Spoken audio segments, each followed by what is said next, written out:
the valley, up, turn it loud. Miami's pride, make us proud. CanesWear crew, you hear the crowd. Hurricanes ain't backing down. Every play, every score. Raising bets and raising roar. Rocking orange, green galore. All for one and one for four. We got FTSN, taking names, win it again. Podcast fam, till the end. Tune in, now let's begin.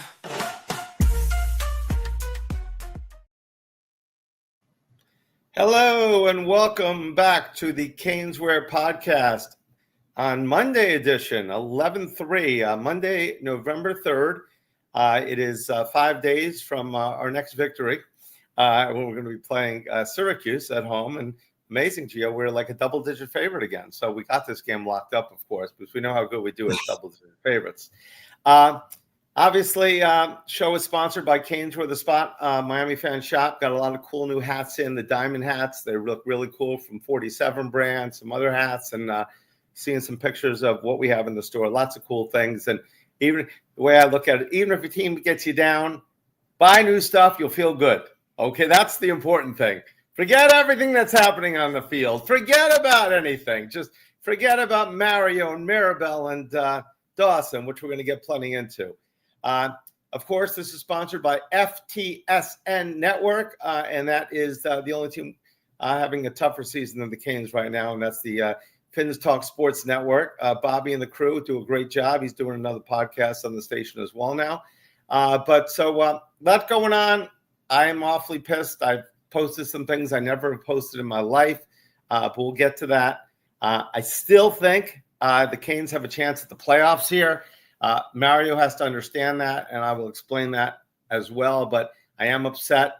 It is, Gio, when we lose, I know as a fan, I would always get upset. It ruined my whole weekend. It ruined my week.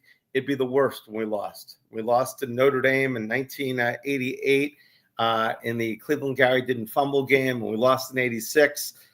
We lost when Lamar Thomas had that ball stripped away from him. If you're listening, Lamar, I apologize for bringing that up.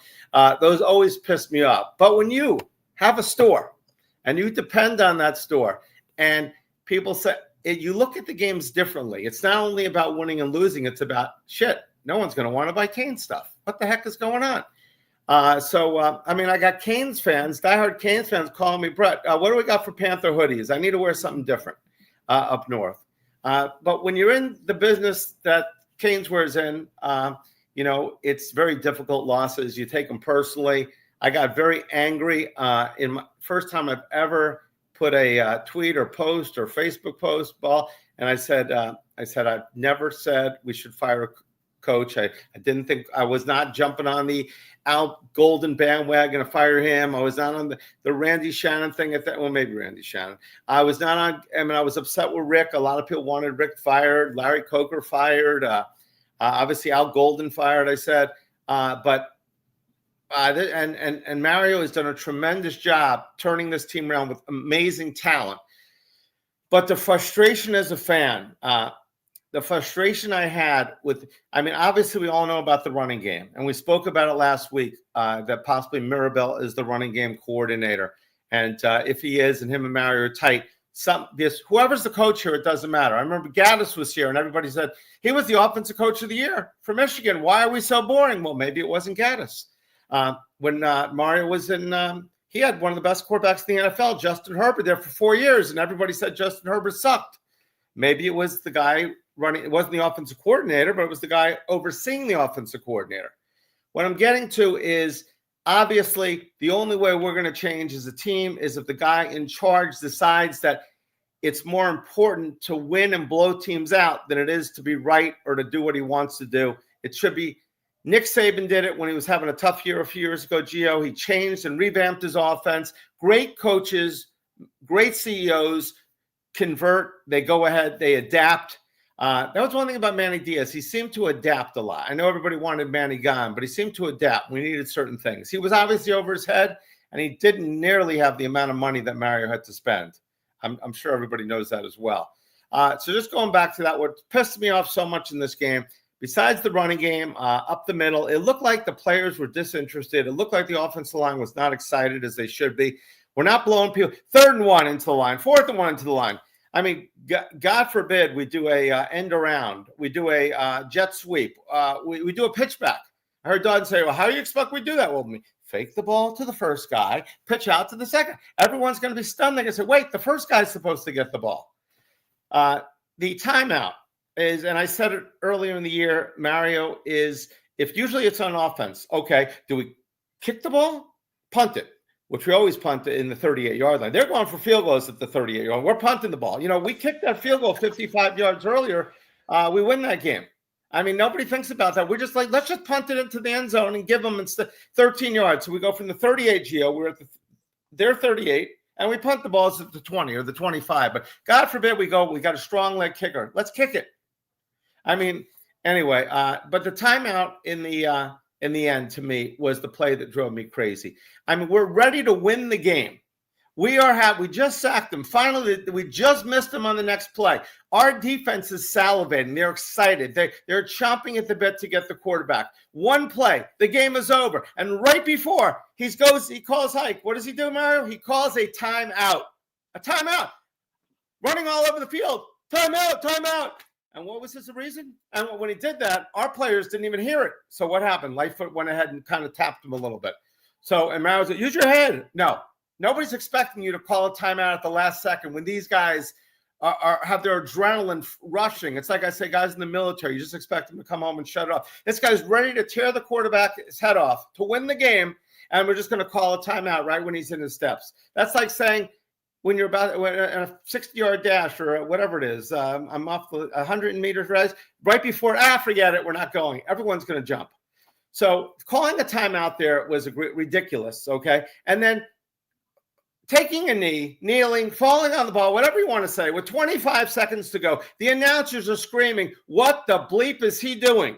What is he doing? 25 seconds. Well, let me stop you right there. And there's a timeout we have. Okay. Let me stop you right there, Brett. Check my blood pressure, Gio. No, you came out with the passion. I haven't even said a word yet, and let me tell you, you went with nothing but pretty much straight truths for a good 5-6 minutes there. I'll say this. Everyone's talking a lot about 29 seconds remaining. You got the ball back. Mario tried to explain that today, saying, the kick return wasn't that good, and we didn't feel like that we had well enough positioning. I don't understand that reasoning. I think it's bogus or whatever. You get a first down, the clock stops. You work the sidelines. You still have a timeout. You're 40 yards away. You could gain 15, 20 yards on one play alone. 2 plays, you could be there with no problem. Yeah, so that reasoning, I think it's lame. I'm sorry. I've been a very big supporter and very optimistic in many ways of things that I've seen, but this may come as a culture shock to some people or whatever. I'm not going to defend any of this. There's a big game that's talked about culture within this program. You are in year 4 with your own players. You only have 2 players that are holdovers from the Manny Diaz era, because Mario said that, we were not left with much talent or whatever. Well, guess what? 98% of this roster you hand selected through the transfer portal or high school. You're 134th out of 136 teams in penalties committed per game. And yes, was there bad calls?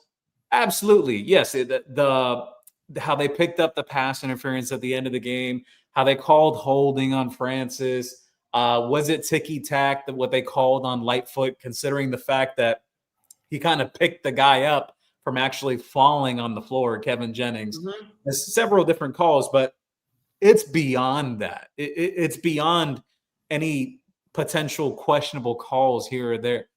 Miami plays this philosophy of football of let's be physical. Well, physical and trying to out-talent your opponents in this era just doesn't work.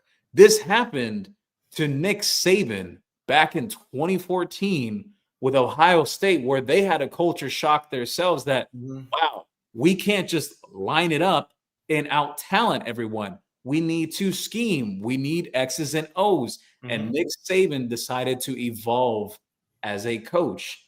I'm sorry. I'm going to say the elephant in the room. Never have I gone in on this like on Mario Cristobal before in the past. I've tried to give the benefit of the doubt because, yes, has there been improvements for the program year over year? Yes.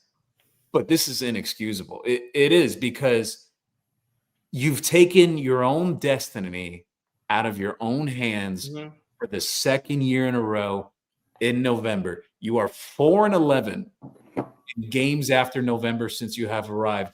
Mind you, I got a great stat for you, Brett. Not a single head coach that has coached here since dating after Butch Davis has that bad of a record. Wow. In November and beyond. I mean, 4-11 is pathetic. It's bad. But here's the thing that it kind of shocks me, that is this a Miami problem? I'm not going to try to shed blame away from Mario, because the reason why I say this is Mario at Oregon, I have the numbers right here actually, and I want to share this because I found this a little alarming when I read it. Mario is 15-6 in games after November during his Oregon stint. So is this a South Florida problem? Is this the type of players that they are bringing in? You know, because people talked about it at the end of last season. Like, Jacoby George was a great player. He really was. He was a tremendous playmaker. He was always finding a way to get in the end zone or making clutch plays. But a lot of the gripes people had was the constant penalties, unsportsmanlike conduct, all those extra little things that really ticked fans off. People thought, oh, well, you know, he's a Manny Diaz guy. You know, he came from Manny. You know, this is not going to happen with Mario's guys. This is happening with Mario's guys, because the two Manny Diaz holdovers are Ryan Rodriguez, who is your backup center, which I'll get into that discussion in a moment, because Miami seriously needs to consider making a change at center. I'm sorry, but Tommy Brockermeyer is not cutting it. I don't usually call players out individually, but the tape has said enough. This has been 4 games in a row now. It's dreadful. It's absolutely dreadful. And the other holdover is Chase Smith, who is a backup linebacker on this team. None of the big contributors are Manny Diaz's guys. These are all Mario Cristobal players. So, Brett, you know, it stands to reason that I look at all this and this penchant, this constant thing year over year of, oh, we're building this culture. What culture do you have? What culture do you have? If we're 4-11. If we're what's our record against? What is our record against teams in the ACC that are unranked?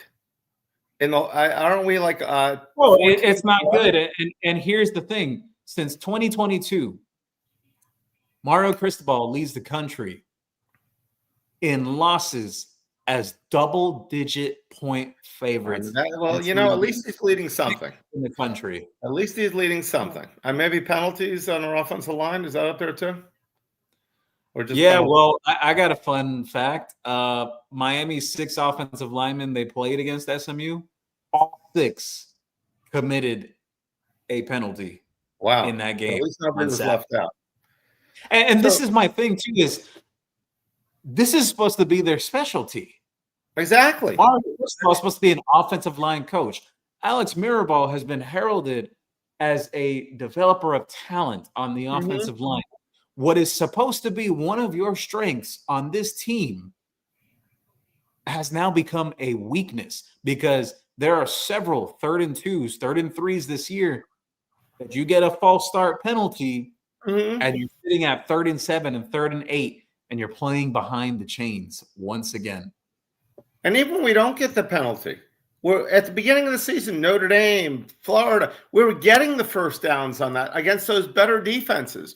3rd and 1, we're getting it. Now we're not. 3rd and 1, we're not getting it. 4th and 1, we're not getting it. I mean, it's all about the A gap, the B gap. I mean, it's like pick a gap, any gap. There's nothing wider than A and B. Please. Well, here's the thing, Brett. I'll tell you this. Has Miami gotten a little more creative in the last 2 games in terms of the diversity in the run game? Yes, but there's one very big gripe I have.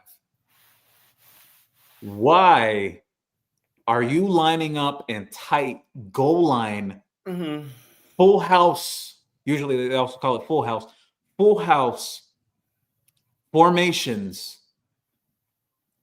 when you are 50, 55 to maybe 40 yards away from the end zone. And who's making that decision? And then when you're getting down into condensed and tight situations, because people don't realize this, sometimes it's a little easier to score outside of the red zone because of how much spacing you have to work with. When things get condensed, everything gets tighter, and it's hard for those holes to open up within the defense with so little space to work with.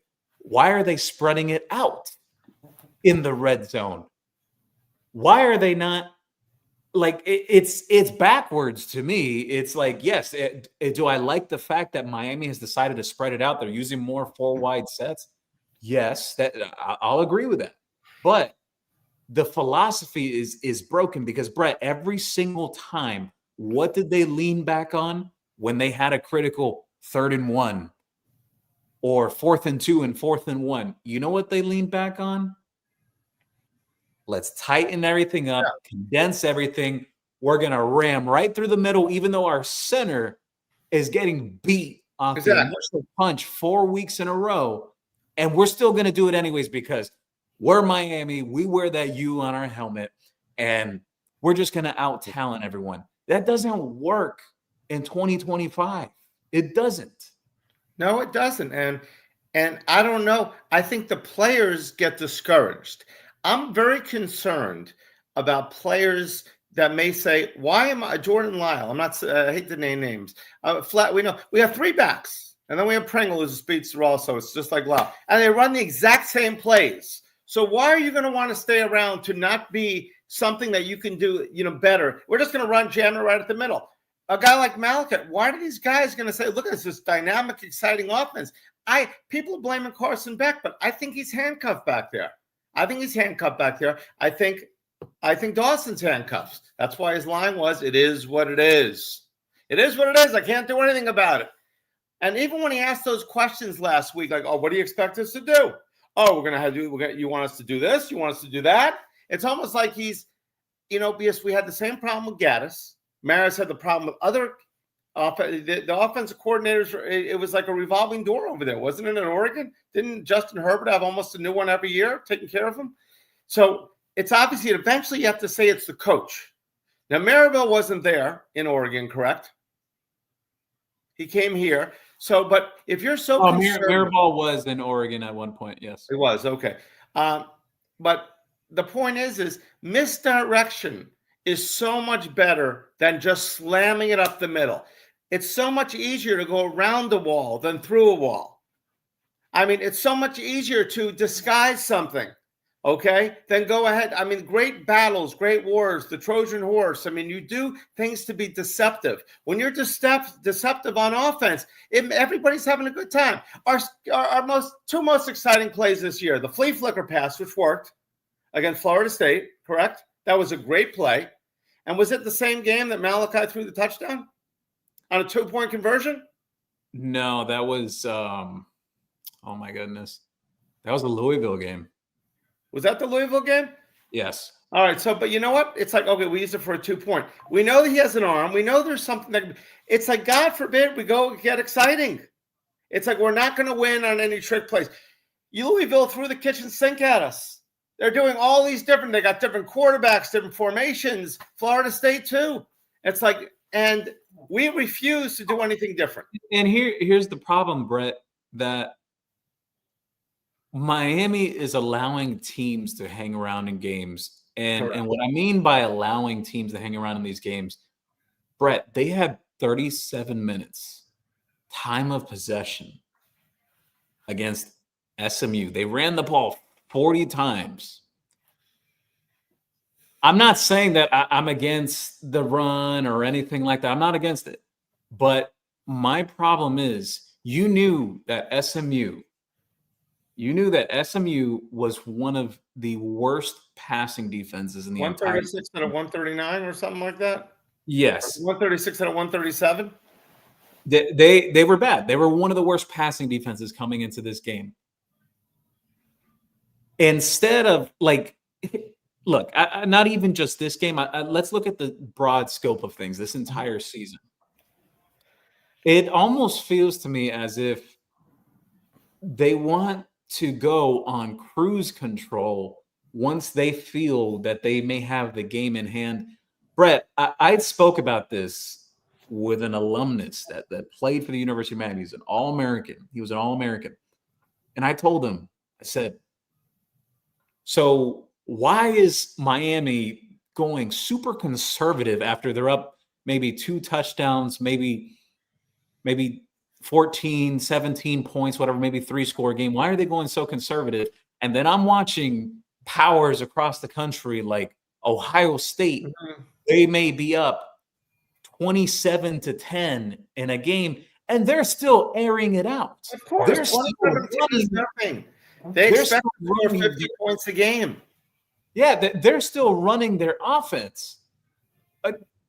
It's maddening to me. And you know why it's maddening to me, Brett? Mario Cristobal played for Jimmy Johnson and Dennis Erickson. Far from conservative coaches. Exactly. On the field. Nobody was just jamming the ball right up the middle.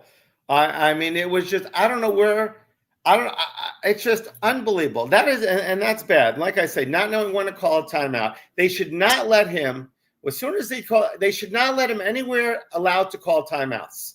He's right. He should not be allowed. He should say, I don't trust myself. I know as a CEO of a company, if I don't trust him, I've delegated to Jeffrey. You okay there, Gio? Yeah, I'm fine. Okay. There's no Harry Carey on the screen. But it's not that bad. But you know what? I would just say, as the leader, I'm going to take myself. Here's my whistle. I'm not calling a timeout. I'm not challenging. I'm not allowed to do any of that. I'm letting my coordinators do it. But I don't think Mario, I hope he does. I keep on hoping he does.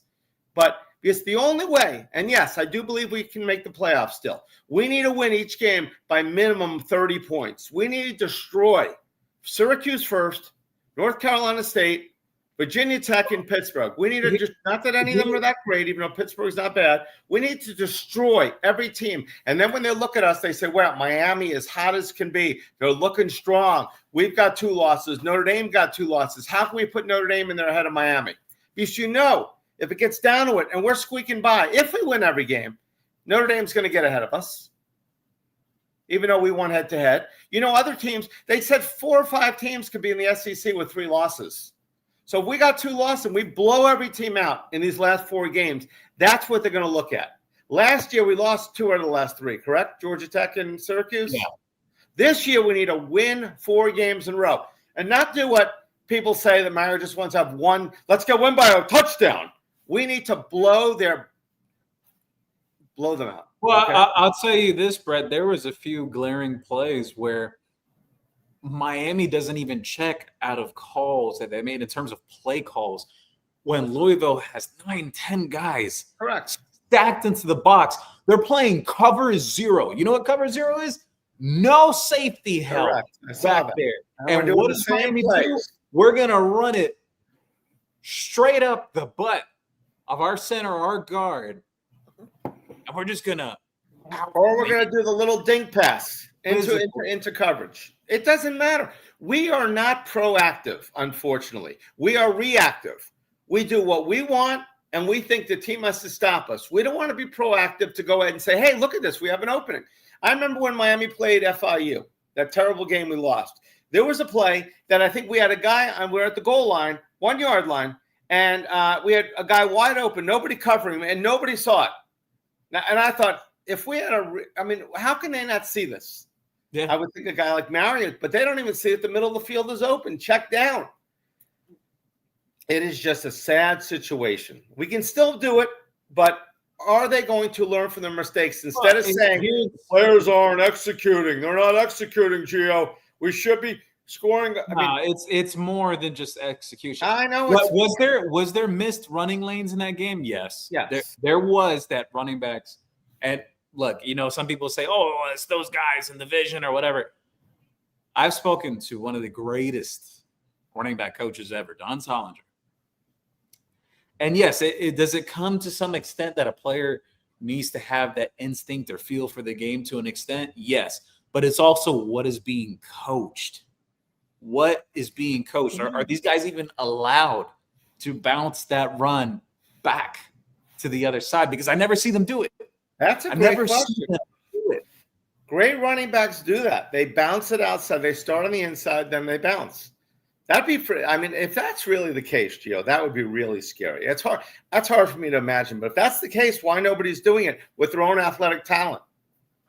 The one play Beck was scrambling. He went right and left and right and left. Before we turn over, down about 40 yards in offensive lineman. I have no idea why.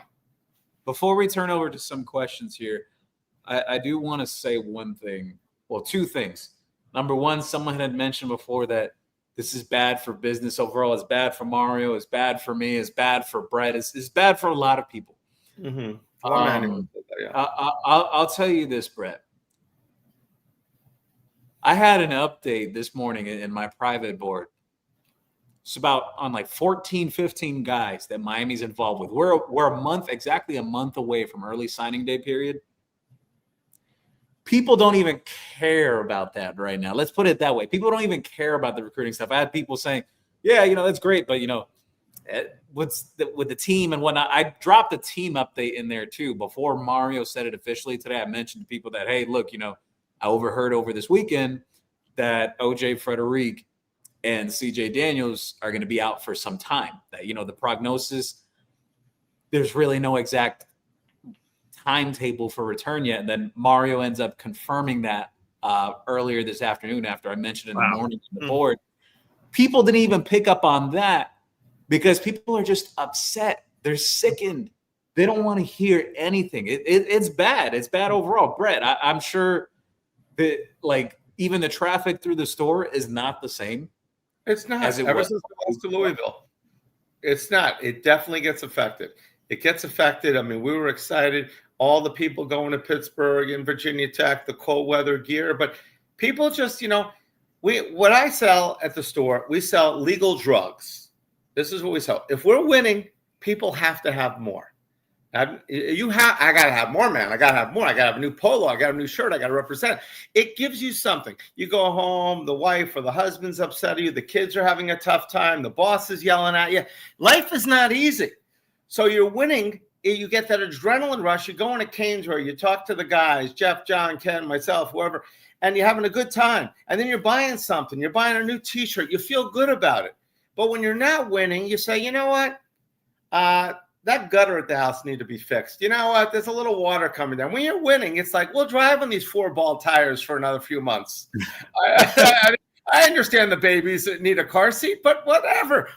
You want the drug. You want the sportswear. And that's the great thing about sports. It's the best reality show. It's great. But when you get down on yourself and down on the team, it's like, yeah, I can do other things with my time. The worst thing in the world is not an angry fan. It's an apathetic fan. Apathy is worse than anger.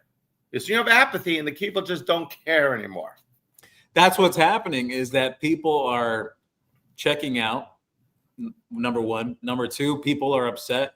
Number three, people that have been staunch supporters of Mario are either questioning themselves or they're jumping off the wagon saying, hey, this guy might not be it. I'm not ready to jump to that conclusion yet, but have I had those thoughts? Have I spoken with people in private questioning things? Yeah, I've spoken to people that donate to this program, thousands and thousands of dollars every year. And they are frustrated because these are all self-inflicted wounds. Totally. We could easily be better teams. 100%. Even the games that we won, the Florida game that we let them back in, Florida State, we let them back in. Granted, we won these games. Notre Dame, we let them back in. We let all these teams back in the game. Those are the teams we won. Stanford, after coming out of loss for a 7-7, we blew them out, but we were so much more talented. We were so much more talented than SMU. We were so much more talented than Louisville.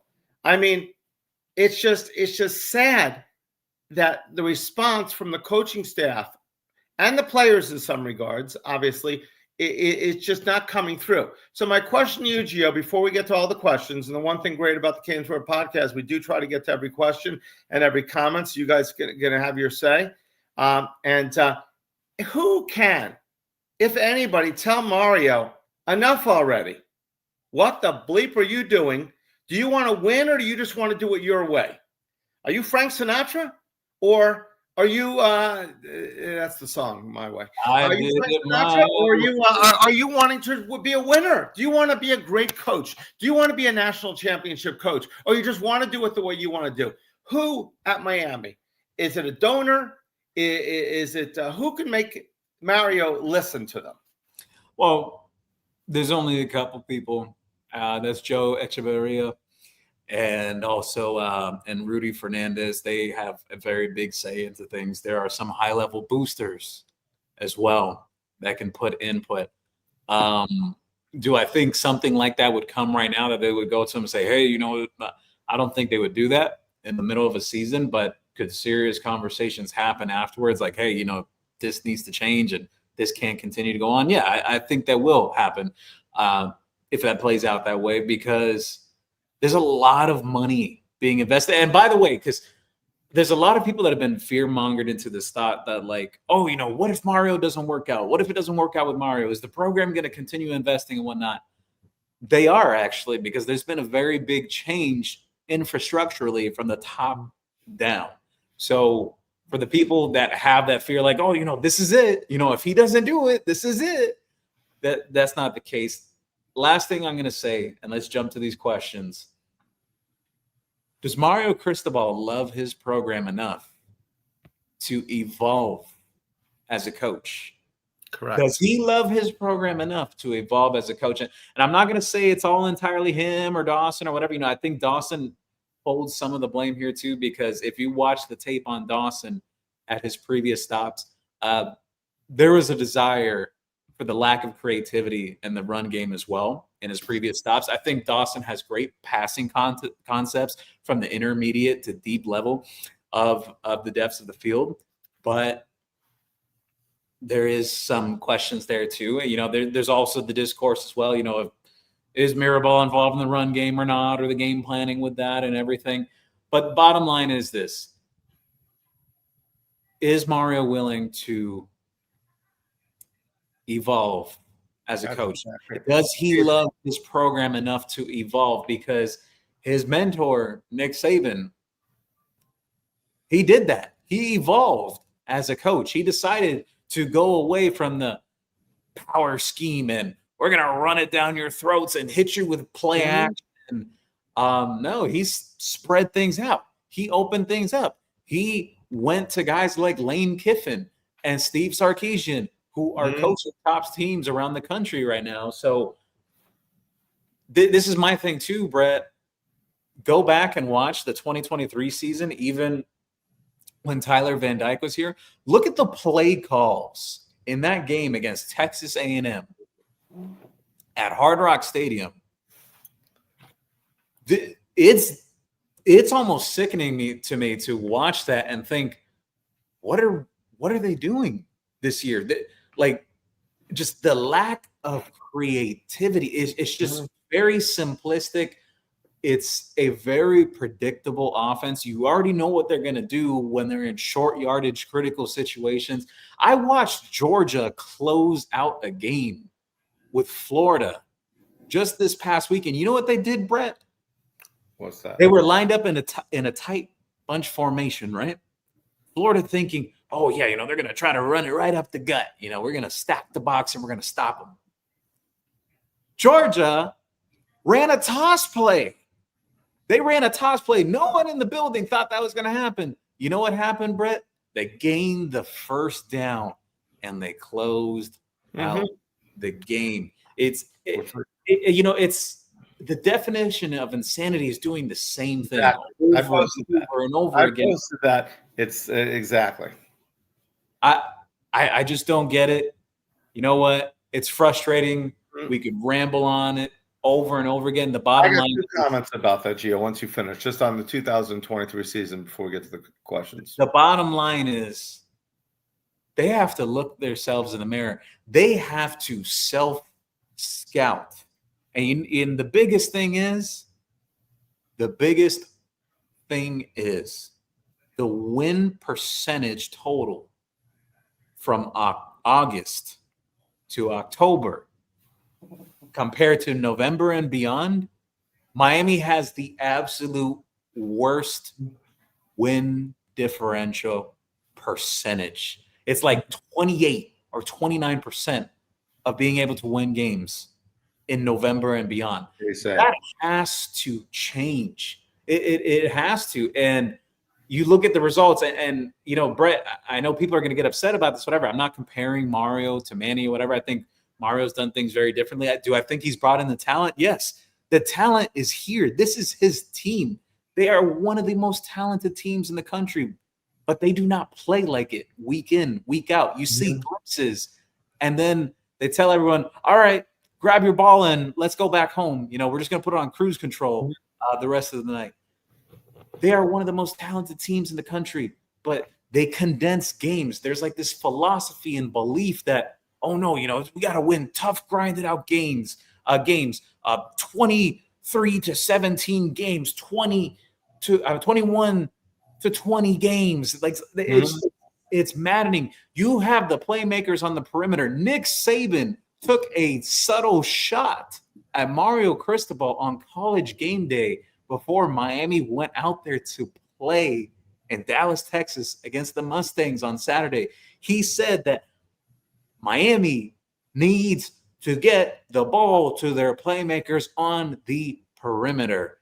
One of the greatest college football coach of all time telling you this. I mean, it's almost like the concept is that they are the smartest men in the room, that the way they do it is the only way. And you know what? It's backwards, Brett. And you want to know why it's backwards? No one else in the country does this. Exactly. No one does. They're smarter than everybody else. We're just going to out physical everyone, and we're going to win tough, grinded out games, even though we have more talent than the other team. No, forget points. We wanted to make it look a certain way. Forget making it look a certain way. Score points, and then when you are up by a large margin, then out physical teams, punch them in the mouth, throw them around, whatever you want to do it, call it physicality. But you're literally in deadlock games doing this. Like it doesn't make sense. He wants every game to be like Syracuse. I'm not like Stanford. It's tough at the beginning, and then we wear them down. I understand. That's the way his philosophy is. That's his perfect game. They played us tough, but we wore them down, which is fine. You can have that aspect, but you can still do it with misdirection, deception. I just want to go back to one point, and I think this is when everything turned around. You brought it up in 2023. We started off Miami, Ohio. We won 38-3. The offense looked great. Miami, Ohio was not a terrible team. We blew them out. Then we played Texas A&M, and I remember commenting. I was sitting on the field, basically. My buddy Bobby Lamb seats right there, and I said, wow, the motion with Restrepo. And it was one play that Restrepo went, George went under. It was amazing. George went under the Restrepo. It was phenomenal. I said, this offense we've never seen. We followed it up with Bethune-Cookman, another game, 48-7. Then we had Temple, 41-7. It was like first time we scored we scored a certain amount of points in the first 4 games. Then Georgia Tech came. Okay, we had a bye. And for whatever reason, everything changed. I know Tyler did not have his best game, but every run was up the middle. At that point in time, if anyone wants to look at the tapes for the first 4 games and then that game, we stopped doing men in motion. We stopped doing play action passes. Every run was up the middle. Did the same thing North Carolina. We lost 41-30. We went to an offense that was bland. I don't know if that break, Mario said we're going to do it my way now or what, but something changed at that time. And we start scoring less points. We get 20 points against Georgia Tech, 31 against North Carolina. We beat Clemson. We beat Clemson 28-20, but Mario did the same exact thing in overtime. We beat them with we had what's his name, the quarterback, Emory. We went to overtime in that game and the next week against Virginia. And we got ripped off on the safety play in that game. The refs were against us, of course, but Mario kneeled on the ball. He kneeled on the ball because with about 35 seconds left, just like he did this game, he'd rather go, it's mano y mano. It's like in those movies. When you see the good guy says, he drops the gun, he says, okay, we're going to battle it out with our hands now. I mean, okay, like you can take the guy in right now with the gun, but we're going to battle out with our hands. That's what Mario says. I don't want a 2-on-1. I don't want an extra advantage. I want you in the steel cage match inside overtime. That's what he's doing. He doesn't want a 2-on-1. If he was a basketball coach, he'd say 2-on-1. No. Let's just go to overtime. I mean, I don't know. I know he's a nice guy, and he wants. He's like the guys with the bare fist, bare knuckle fighting. But take advantage of the situation. It's okay to beat a team by 50 bleeping points. They had a prime opportunity with that Florida State game and took the foot off the gas. I have a belief, Brett, that your team tends to take on the mentality of what your coach is showing. You're right. Like your kids take on the mentality of their parents. The players, these are their parents on the field are the coaches. I just got to, before Mando jumps in right now, I'm going to say, as Ed Reed said, I'm hurt dog. Okay? Brett says dominate. So dominate. Oh my God. It's a privilege to join the WWE podcast. How you guys doing? I got my Cobra Kane shirt on here. Well, I'll tell you what, Brett is pretty much on point there because I've heard through the grapevine that Mario is a big time wrestling fan, actually. Oh, really? I didn't. Of course he is. I believe it. How you doing? What's up? How you feeling? What's up, guys? When Brett texted me earlier today about having the show today, I was like, it was funny because I was thinking either something really good happened Saturday or something really bad. Man, this is just like, I mean, you guys know me by now. I'm the most easygoing, chill cat, but Saturday, I knew I was mad because after the game on Saturday, I didn't place one bet for 24 hours. That's how mad I was. It's like, I'm sure you guys have touched on it before I jumped on, and I've read Gio's tweets, and me and Brett have gone back and forth on text the last 24 hours. Say it again, Mando. Just saying that. My wife is saying, you're screaming like that? Are you guys really online? I said, yes, we're really online. No, I thought that this was different, and I don't know. If you would have told me Mando, you're right. Miami, I was just speaking about this with Larry on WQAM. I said that Miami is this really odd situation this year, that they're such an enigma that they could beat anybody. And college football, I've been preaching this for weeks, that college football is a week-to-week business. And if you don't come prepared, you could lose to an inferior team. It's happened several times this year. No, you guys saw the tweet by Steve Kim, and I think Josh Pate said the exact same thing about like should be going for broke and going for more instead of like running 1,000 times a game. You should be trying with you if you got more talent. I think they both said the same thing. That was really great. Yeah. They both said you're the more talented team. You should try to put your foot on the gas. Forget about running the ball 30, 40, 50 times. I mean, granted, it's fantastic. You got 159 yards, but you ran it 40 times against a team that they're an 11-point dog at home for a reason. At home, they were an 11-point underdog. And we could never get ahead by 2 scores. We tried. We could never get ahead. We could never. Here's the thing: is Miami's such an enigma that they could beat almost anyone when they're on their A game, but they could also beat their own selves. That is, it's insanity thinking about it. But the thing is, they haven't been on their A game for, I want to say maybe since the third quarter of FSU, maybe. Since then, it's gone downhill. Mm-hmm. But I'm concerned now that I always felt that we could get a yard.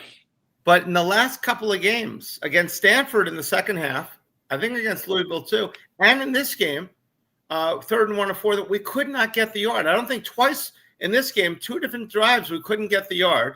We couldn't do it against Stanford, which means that if you can't get a yard, and this is the most powerful offensive line in football, they say, there's a problem. Either they know exactly what. So I guarantee we get that yard if you fake the handoff to that guy, because everybody on the defense is going to collapse on that player. And either didn't Beck do some bootlegs like the second game of the season or against USF? He hasn't done one since. Or pitch it to another player or do something. Just everybody knows what the play is going to be. So maybe Nick Saban can talk to Mario. Can someone get Nick Saban? I saw Lane Kiffin run a reverse on a short yard situation just this past weekend, and guess what? It worked. It worked. They thought he was going to run right up the gut. I mean, you got to mix it up. I'm watching the Chiefs and Bills yesterday. I see Rashee Rice in the shotgun, and he runs it in for a touchdown. You got to mix it up. You got to and those are the Chiefs, Super Bowl champions, and they're not doing the same thing over and over again. So I had a dream Malachi went on an end-around jet sweep and scored. Oh, he did do that. Have we seen that more than once? Nope. Yeah. No. I saw that flea flicker against Florida State that looked so nice. It worked so well? Did Mario say, we're not doing that one again? Yeah. We're not playing football the cheating way. We're playing it the right way, up the middle. Yeah, I mean, I'm all for being physical and establishing the lines and the trenches and all that, but at some point you gotta unshackle the reins and this is 2025. This isn't Emmitt Smith, 37 carries with one arm against the Giants on Monday Night Football. You gotta adapt, not in life and in every everything is adaptable. Great point. Yeah, Louisville was acceptable, I guess, but this one, I still don't. I'm sorry. Mando, you can play that team fifth. No, it's leather helmet football. Yes, it's a good point. No, yeah, exactly. He's right. It's leather helmet. Now the question is, I asked Gio, is anybody in Miami? Do you believe that anybody could tell Mario he needs to do it differently, or you think Mario looks in the mirror and says, if they executed, we would do it right? If they executed. Listen, a lot of people have been saying, I think even in our chat, that he should just handle the CEO role and let some. But he's the head coach. He's paid. He's the head coach. He's not in an office somewhere on game day. He's between those white lines. It's his job to call a timeout, bench a guy, start a guy. That's his job. He's not going to relinquish that. He's the head coach. Take it away from him. No, but he's the head coach. He's not going to relinquish being a head coach. What's he going to do? Stand there like a mummy and just stand there? No, but he can complain about calls. Didn't we hire somebody about time management after what was that BS? We hired somebody at Georgia Tech. I don't believe it. You want to know why? This goes beyond the 29 seconds and having a timeout, and you only had to go 40 yards. I don't understand that at all. You paid a quarterback 7 figures, and you don't put it in his hands. Exactly. What message does that send to your team? But this goes beyond that. The prior week, Stanford, literally in a dogfight with Miami with Stanford the week before. Yeah. They had 1:13. They got the ball back. You know what they did? They had 3 timeouts, by the way. They said, we're going to mail it in. We're going to go eat some orange slices in the locker room rather than try to score again before the half, even though we get the ball back again to open up. There's zero killer instinct. You know what? I had totally forgotten. That's a great point. I was there. I totally forgot about that. You're right. Yeah. But, so the point is, I really think he doesn't want to have an unfair advantage. He wants to roll up the knuckles and just let's go at it. No, well, I'll tell you this. If you remember the game, when we went down 14-10, we had a great drive. We mixed the throwaway, the run. because probably they felt like, oh damn, we're losing. Yeah. So now you gotta open it up. But then when we get the lead, it's handoff, Screen. Bubble screen. pass, Bubble bubble screen backwards, Okay. handoff. I mean, do we really need to run it 40 times? How many of those 40 times were right up the middle? I'm at a loss 70% for of words. them. And I'm never at a loss for words. It's like I'm replaying that game, and That was one I'm of not the trying to. that game pissed me off more than I mean. The Georgia Tech game was bad too, but that game may have pissed me off more because it was his timeout. We talked about the timeout before, Mando. How do you feel? Where our dogs are ready to go, our linemen are ready to kill the quarterback. This and he's morning, running down timeout. what Gio just mentioned, Joe Rose, and I'll give Joe Rose credit. Joe Rose, his first question was the penalties. He's like, hey, he just came out firing. What's up with the penalties? And then he asked him about the 25 seconds left into the game. Mario's quote unquote said, we didn't return. I was hoping for a good long kickoff return. But since that didn't happen, I felt the negatives outweighed the positives. So I went with analytics, so I decided to take a knee. And I'm like, bro. 40 yards to go. Mando, you know this. Brett knows this. I know this. We've all watched plenty of football in our lives. On one play alone, you could pick up 15, 20 yards. Of course. You have the sidelines to work with. Now the rules have changed in college football. Under 2 minutes, guess what? You get a first down. The clock. That was criminal. I don't understand. Out of the end zone. It wasn't like we didn't have to. It wasn't. We didn't have the ball inside. If you got a backup quarterback or he literally had a touchback. If you got a QB that's not, he's not well seen, but you got a 4 or 5 year quarterback back there. If you're scared, which we are apparently, if you're scared that you're going to have a strip sack fumble, if you're scared about a pick six, then you know what? That's just not the way to coach. And do a double reverse. Do something. And you know who gets a lot of shit is Dawson. And the Detroit Lions coach. People think he's a fucking raving lunatic. You know what? At least he is who he is. Yes, exactly. You know what? I'm gonna go for it every time, and whether you like it or not, I don't care. Exactly. He's truthfully who he is. That's it. You know who's the Dan Campbell of college football? Dan Lanning. Oh yeah. Dan Lanning. He's ultra aggressive. He will go for it. And he's coaching that team better than Mario did. He's Washington's. He's Oregon, right? Yeah. Okay. It's mind-boggling to go in 3-4 weeks to go from number 2 in America to conceivably, unless we somehow win the last 4 and sneak in. It's just crazy to me. I'm baffled. It's really nuts. You know what's the craziest thing, Mando? I think you saw it in the group chat that we're in. I went through all the numbers and looked at the upcoming schedules and everything. Oh yeah. There actually is a path for Miami to backdoor in literally on the last week. But again, it raises the question, can they actually win these next 4? And they have to win them convincingly. They have to win these games convincingly. 30 points. No more. Mario's got to say, we got to beat these teams 50-0 every single game. Here, I go in there and say, listen, guys, it's no longer just win by a touchdown. It's no longer a gentleman's game. We need to kick the bleeping crap out of them. 52-0 every game. Then our resume looks good. If we win, you got to win by 25 every game. And then at the end, that's what they're looking at. They're looking at how you are finishing. Last year, we finished losing 2 out of 3.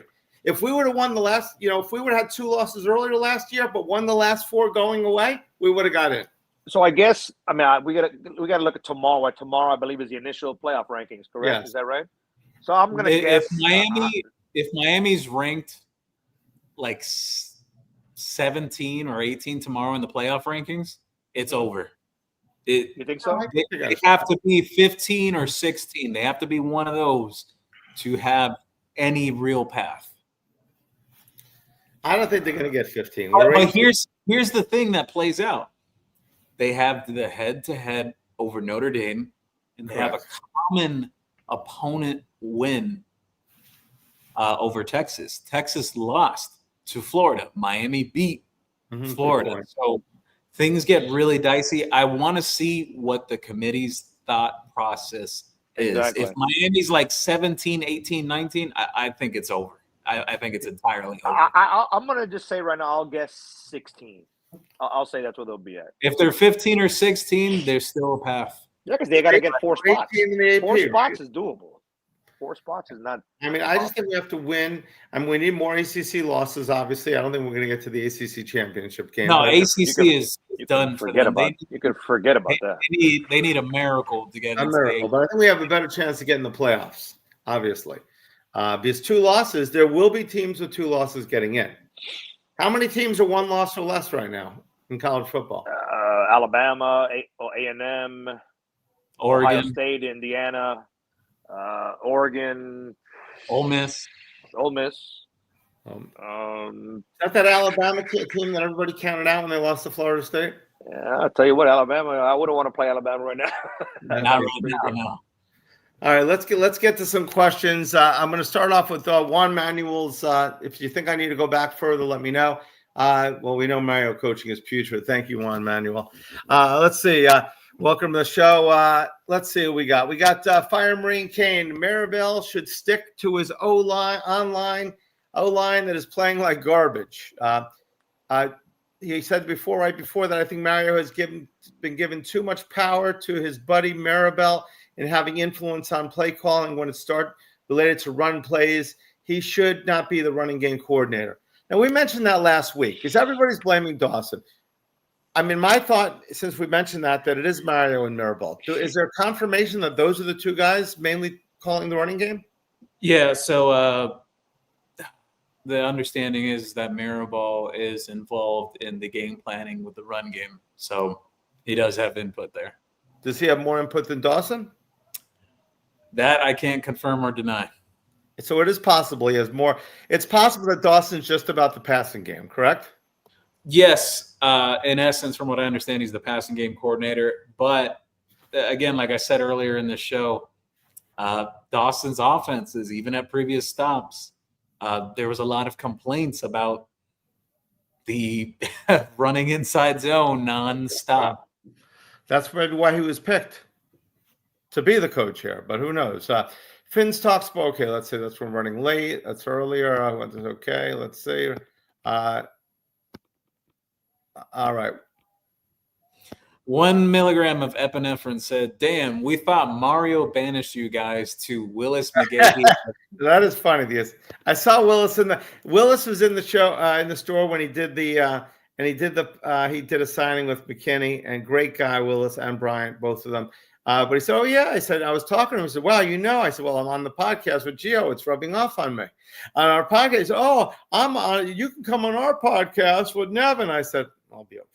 But nothing against Nevin, of course. But we'll do our podcast. He'll do hers, but his. But it's too bad. Willis is a great guy, and Willis told me, Nevin did help him out. He was allowed to help him out at that time, and he backs Nevin. So it's ridiculous that I don't know. Is that Mario being petty, or is that the school?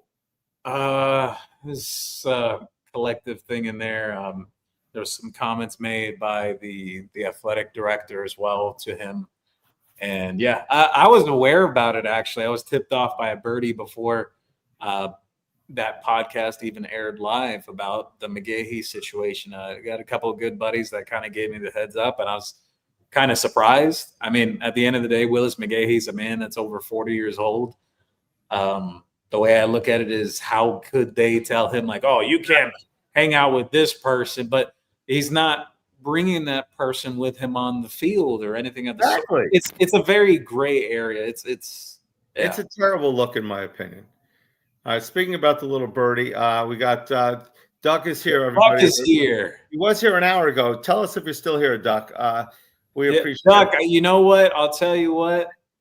You've mentioned many times this year, can Miami establish the run on early downs and whatnot? Yeah, I mean they attempted 40 runs this past weekend, but you know what, Duck? I think they're trying to establish the run a little too much. Exactly, just a little thing, and they're trying to get the A and B cap. Mando's back. All right, Juan Mando, we mentioned that earlier. Mario's been bad for business lately. Yes, he is. talking to my attorney, see if there's any lawsuits. For some reason, since I've been in this business for 15 years, I wanted to sue Al Golden. I wanted to sue Mario. It's like, if they're costing you income, I mean, he's getting $80 million, Mando. Why can't I have some of that? So I guess we've confirmed the rumors that are out there that the Hurricanes keep running the ball because they keep seeing Duck's tweets about running the football. That's a good point. So basically, it's not Dawson's fault. It's not Mario's fault. It's not Maryville's fault. It's all on Duck. It really is, but it's just like it's 2 days later, and it's still like I don't know if it's fully sunk in yet. That well, after today, I'm going to be all about we just got to win these games. All will be forgiven if we win these games by 50 points each. One moment, Efren. You're allowed to be angry, but also you were right. Thank you, whoever he's talking to. Thank you. Albert R. Disinterested. What is this guy talking about? Let's see. Not 3844 Abel. We take far too long on drives, so when we don't score, it screws us, especially with all of those stupid flags. Yeah, Miami's condensing the games. Here's the thing. I'll mention this. So last year, Miami was in the predicament where their defense was just not very good. Mm-hmm. Mostly the secondary. They still had some other guys that were decent enough playmakers. But they were in that predicament, and then the offense would score really fast. It was a high-octane offense. Mm-hmm. Now, you come to this year, yes, you're expecting more balance. The roster was more well-balanced coming into this year, too, which is still holds true. But at the same token, I feel like Miami hasn't found the balance between what the team was last year and what the team is this year. Last year, you were fast, quick pace. We're scoring in a hurry, the tempo and everything. And now this year it's slow to the crawl, but there's just no tempo within the offense either, which is crazy in itself. Mm-hmm. But here's the thing is now you've got on the whole other side of the spectrum that you are condensing games. You're killing so much time off the clock. Yeah. Uh-huh. And like, where is the sense of urgency too? Like, it's just, I feel like they haven't struck the right medium. I think the right medium between last year's team and this year's team, should there be a little more grinded out? Yeah, I think you could make that case in terms of how Miami handled the Syracuse game last year. But at the same token, this year, there's just not enough hurry up. It's like we're doing things upside down. Like last year, I know there was a lot of talk, especially even us on here, that when they went up 21-0, we should have ran the ball more. Now this year against SMU, time of possession, we had the ball for 37 minutes. Mm-hmm. We only scored 20 points. That's pretty to Gio's point, and others have mentioned it also, you're shortening the game, but you're not putting points up. So you're keeping what did this guy said earlier today, Patey was like, you're opening up probabilities for other things to happen, and sure enough, that's why you lost. Yeah. You had 8-10 penalties pre-snap. I know there was some bitching about flags. There was pre-snap penalties early in the game again for the third or fourth week. I don't get it. I mean, are we not like going over this at practice? This is a veteran group on the O-line and D-line. I don't understand. It's constant pre-snap penalties over. It's a month already. It's not a week. It's a month. I think Gio mentioned. I don't think it's going to get fixed. No, I think it's part of this team's identity. I think you posted on the chat about that we're ranked like 134th or something in penalties. 134 out of 136 teams. And 134th out of 136. And but haven't we been in the bottom? Haven't we been one of the worst teams since Mario's been here? Yeah, they've been in the 90s before, in the 80s, but this is the worst one of his 4 teams since getting here. And these are all of his guys. Like I mentioned this earlier. I've gone through the whole roster and everything. 2 holdovers, Ryan Rodriguez and Chase Smith, your backup center and a backup linebacker. They're not major contributors on this team this year. So these are his guys that are playing. Did I see right that we have the least amount of, or right at the bottom of our running backs, more than 20 yards on a run and more than 10 yards on a run? I think we are terrible at that. So our great offensive line, we are plunging and powering the ball. We don't run for more than 10. I mean, we don't run for definitely more than we have the least amount of plays for more than 20. Some teams have like 15 plays runs, but we got like 2, I think. If that, when's the last time a guy ran for 20 yards or 10 yards? There's a lack of explosive runs of the offense, and I don't put it on the running backs because they do have 2 guys that are actually explosive athletes in that stable, and they're just not used right. You know what was one of my first comments watching the Louisville game up close? I said to myself, I said, damn, wouldn't it be nice if Miami actually used Jordan Lyle how Louisville uses Isaac Brown? Yeah. They don't. Not at all. They don't. Carries everybody else. Lyle's is not running up the gut 15 times a game. That's not it's not the type of back that he is. And when he comes in, it's late second quarter. He's got no rhythm. It's like it's been a lost season for him, unfortunately. I went through the comments, injury and then everything. Yeah. I went through the comments real quick. I think Rafe said something about there's already been 5 pre-snap penalties called on Miami for the Syracuse game today already. Well, I'll tell you this. Brett mentioned it right when we started that Miami, again, a double-digit favorite going into this game. They're actually 28. They're 28 and a half. 4 touchdown favorite this week. I mean, to their credit, Syracuse has been really bad this year ever since Steve Angeli went down with his injury. Yes. But he's got to blow them out, and he's got to blow these teams out by 50 points. I know it sounds impossible, but we don't cover, we don't win games that were double-digit favorites, so that's 20 points the other way. We might as well do 20 points better than this. I don't want to skip ahead. The interesting one's going to be next Saturday against NC State because we know they just beat Georgia Tech. And we know they can score the ball, so that's going to be an interesting game. We were saying that we don't want to skip ahead when we're playing Louisville, too. So we were playing Stanford. I'll tell you guys about this. Louisville's a trap game. Louisville was a trap game. I'll tell you guys about this. Won that game. For the people that don't watch Miami religiously, because I was on the field during the Stanford game, and the guy next to me, I'm talking with him and everything. This is like the last minute in the game, and he's like, oh, they'll probably, he asked me, what's the spread? And I explained to him, I was like, this is the spread going into this game. And he said, oh, so like, you think they'll they'll actually go for it to get a touchdown here? I told him, I said, no. I told him, if they don't score a touchdown on this 4th down, like let's say they get the 1st down, they're just going to walk to the locker room. They're not going to try to score here and cover the spread. And he looked at me like in shock. He was like, what? And I'm like, yeah, if they don't get a touchdown on this 4th down, like let's say it's just the 1st down, they're not going to go for the touchdown here. They're just going to walk into the locker room. I was surprised in Stanford they did go for it. You're not the only one.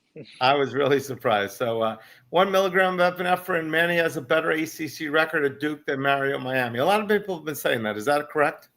It actually is true. All right. Juan Manuel, salute Brett for telling the blunt truth. Mario has a low football IQ. The other team have an advantage of an average IQ. But I mean, the sad part is when you're out-coached every game, and you are, you got to look in the mirror and not blame your players. When you have the most talented team in the ACC, right now we're 7th in the ACC, guys. 7th. No way. Yes. Dr. Jones, welcome to the show, Dr. Jones. Hate being a fan of this team. It's the same thing for literally 25 years. It is very, very tough at times on us Canes fans. I've been a fan for over 40 years, 50 years actually. Pretty scary. Juan Manuel, Mary's the same guy who couldn't take a knee to win at Oregon and Georgia Tech and coast to coast retardedness. He actually has a point there because Mario had cost Oregon a game against Stanford by not taking a knee. Yeah. In this game, I think it was tied at halftime and they had -6 yards rushing. SMU, that was and they had 4 first downs, and we totally dominated the first half, and it was crazy. But we were only up 10-7. That's the problem. Daryl was basically making that point. You got to beat a team with 10 rushing yards. That says it all. No physicality needed to beat Miami. Did they have 10 rushing yards this game? They had negative yards until overtime. And I believe the number was negative. Yards.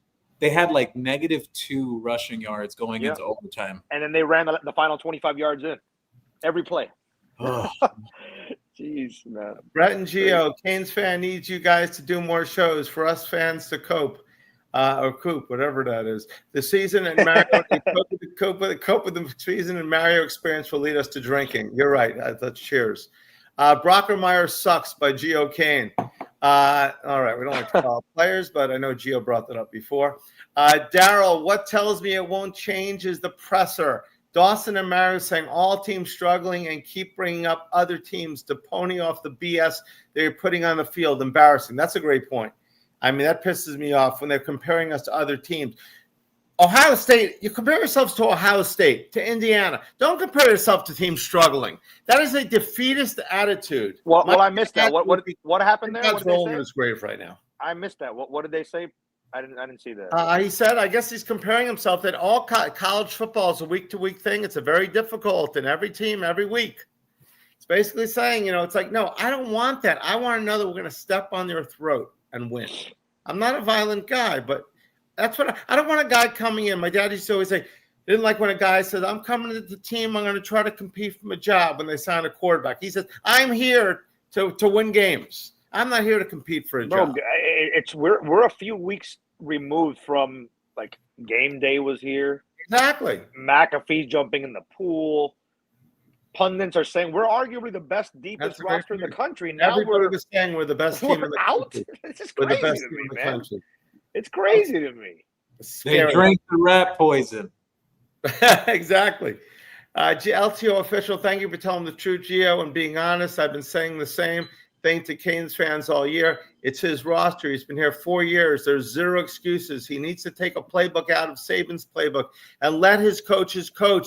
Surround himself with the staff that will elevate him. He doesn't need to be the smartest person in the room. Yeah, definitely. And I know Juan Manuel is saying right now, smartest person in the room. I didn't say that. Juan Manuel did. Daryl, Dawson said false starts are a college football problem. It's not just us. Nothing but excuses. That's a sorry excuse. It really is, because I tell my kids, look in the bleeping mirror all the time. Stop blaming people. It's never blame. My kids know from the beginning. What happens if he does this, Dad? Is that surprise? I said, it's always your fault.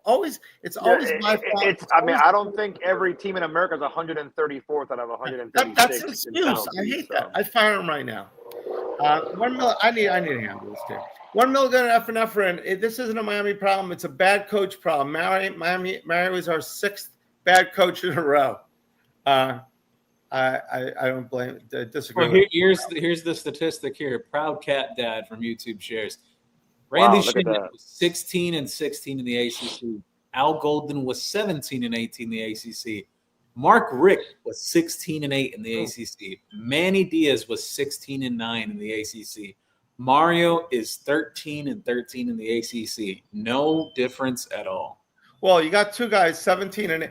You got 13-13. 16-9 was Manny. 16-8 was Rick. And I just think if Manny had the amount of carte blanche that Mario has, he would have been a lot better.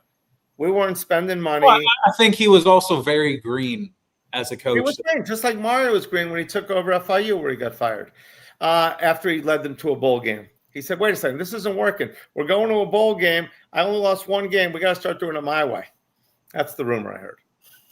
So one thing I'll mention about this, there is one caveat to this statistic here. Outside of Mark Richt, Mario Cristobal is the only one that's actually won big national games at Miami. This is the most maddening part of it. Mm-hmm. He's beaten like much mightier and tough opponents in the out-of-conference schedule. Correct. Comparative to Randy Shannon and Al Golden and Manny Diaz. That was the big time gripes of those guys, that anytime they played a team with a real pulse, they would lose. The thing is, Mario's actually beaten good teams at Miami and then throws up a stinker to inferior teams. I mean, that Georgia Tech team that beat Miami last year, yes, I do know they took Georgia into a whole bunch of overtimes last year and whatnot. That was crazy, that game. But that Georgia Tech team was 7-6. Exactly. They were not that good last year. They were not. No, and it's talked about. I heard they were talking about it on ESPN a couple of days ago that normally the head-to-head wins out. So if it comes down to us and Notre Dame, let's say hypothetically, if they're 10-2, we're 10-2, we beat them. But like they're saying, we've lost. We're going the wrong direction. We lost 2 games as double-digit favorites. So now you've opened it up to the quality of losses. So I don't know what's going to happen with these rankings. Well, that's the key is the perception going forward. That if Miami continues with 23-20, 27-24 games, they're not going to get in. They're not. The committee's not going to be convinced. They're going to say they regressed. They were one of the best teams in the country. Now they're just an average team. Exactly. Notre Dame lost to us. Obviously, it was a very close game, even if we could have blown them out. But exactly, we want to blow them out. And then they lost a questionable game against the top 3 team right now, Texas A&M, right? Yeah. So there's no way. I mean, Notre Dame wins 10 games in a row that they're going to take it away from Notre Dame. The only chance we have is if we beat the next 4 teams by, like I said, just pummel them. Well, plus about letting them in the game. We need to pummel them 70-0.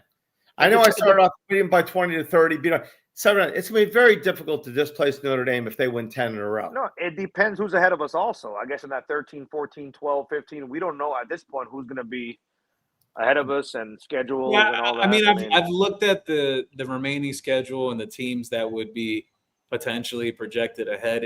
I think a lot boils down to what the committee thinks tomorrow. Because again, like, for example, Texas, who's in the discussion, they're very much in the discussion. Miami has a common opponent victory over them. Texas lost to Florida. Miami beat Florida. So there's so many variables that are going to come into play. I just think a lot is going to boil down to how Miami handles these next 4 games. And the craziest thing is, we're all trying to convince ourselves here, like, yeah, there potentially still is a path, which is insane in itself. But I think that's just the parity in college football now. But the problem is, do you trust Miami enough now to flip the script and say, hey, you know what? Let's get away from the leather helmet football, and let's try to put up points, and then we could lean on the run game and pin our ears back and all those good phrases that people love to use. I don't think anyone has that trust in them right now. No, remember, now we lost Daniels for a few weeks, so now you've lost him. Mm-hmm. And I think it's painfully evident that the guy that I thought and many said, let's just flat out call it what it is. Lofton's been a bust. He's just hasn't done anything. He's not. I don't know if he's not blocking, catching. He's not doing anything. I mean, he's not doing anything. He looks completely off, like an entirely different player and it's from shocking. what he looked like in the offseason. Yeah. He was actually better last year. It's like he's regressed. Yeah. But, Georgia used to throw the ball to their tight end when they had Brock Bowers or over the middle all the time. How many times is Lofton getting a ball downfield 10 or 15? His only passes are screen passes, it seems like. That 5 yards. is true. They're not throwing the ball downfield to him at all. I think the most alarming left side. I think one game on the left side, the throw was sitting. So one game I think they did it, but throw the ball to him at the 20. He barely gets targets. The most alarming thing to me with the tight ends, both of those guys, they're averaging like 7 or 8 yards per catch. They're not even above 10. 10 is considered like, a good flat line that you want to be at as a receiving target. They're not even there. So I think this shows like the depth average of target what's happening too. Again, they've been a big disappointment. I'm going to call a spade a spade. They've been a disappointment, both of them, Lofton and Bonnet. They really have. And we don't try the other guys, the young guys. But now Bauman scored that touchdown. Was that the one? It was called back, or was another one called back? One of them he got, right? He got one. Yeah. He got one, and the other one The was one that you're thinking was called back. It was they called like an offensive PI on Malachi Tony on a that's pass. right, the Malachi Tony one. Yeah. And Gio, how come we don't see much of Josh Moore anymore? He played, but they just really haven't gone his way. Yeah. What about JoJo? I mean, we'll get back to the questions in 1 second, but JoJo had the one catch for a TD, then the bobble, obviously, that was one of Beck's interceptions. I'll be honest, people are going to get on him about that bobble, and rightfully so. He should have came down with that ball. But I think personally that there's two plays that stick out with him that I saw that I thought to myself, Miami needs this. And what I mean by that is he climbed the ladder and won on contested jump balls and came down with it too. The only other receivers that I've seen that do that consistently on this team, CJ Daniels, who he's going to be out for some time now, and Malachi Tony. But you need a threat outside on the perimeter. Mm-hmm. And yeah, we saw some flashes before of Joshua Moore, but me personally, I think JoJo flashed quite a bit. Yes. Does he wish he probably has that bobble back? Absolutely. But I think it's very obvious. And I've been saying this for some time, talking about the JoJo situation, that I've always been consistent with this, that it was never a talent issue with JoJo Trader. Never was. So, like, some fans ran with the situation and said, oh, he's not good enough to play here and blah, blah, blah, blah. There's other variables that came into play. But he has the talent to play here. He could be a really good player. And he's going to get his opportunity now. And I hope he makes the most of it, because I've said before and been on record that he can help this team. That'd be a great story. He's going to need the help, so we'll see. That would be a great story if he could. 5 rings. Man, I was hoping Mario would work out. I don't see it. I think he's the worst in-game coach in college football. A lot of people have said that for a while, and I'm not going to disagree with that.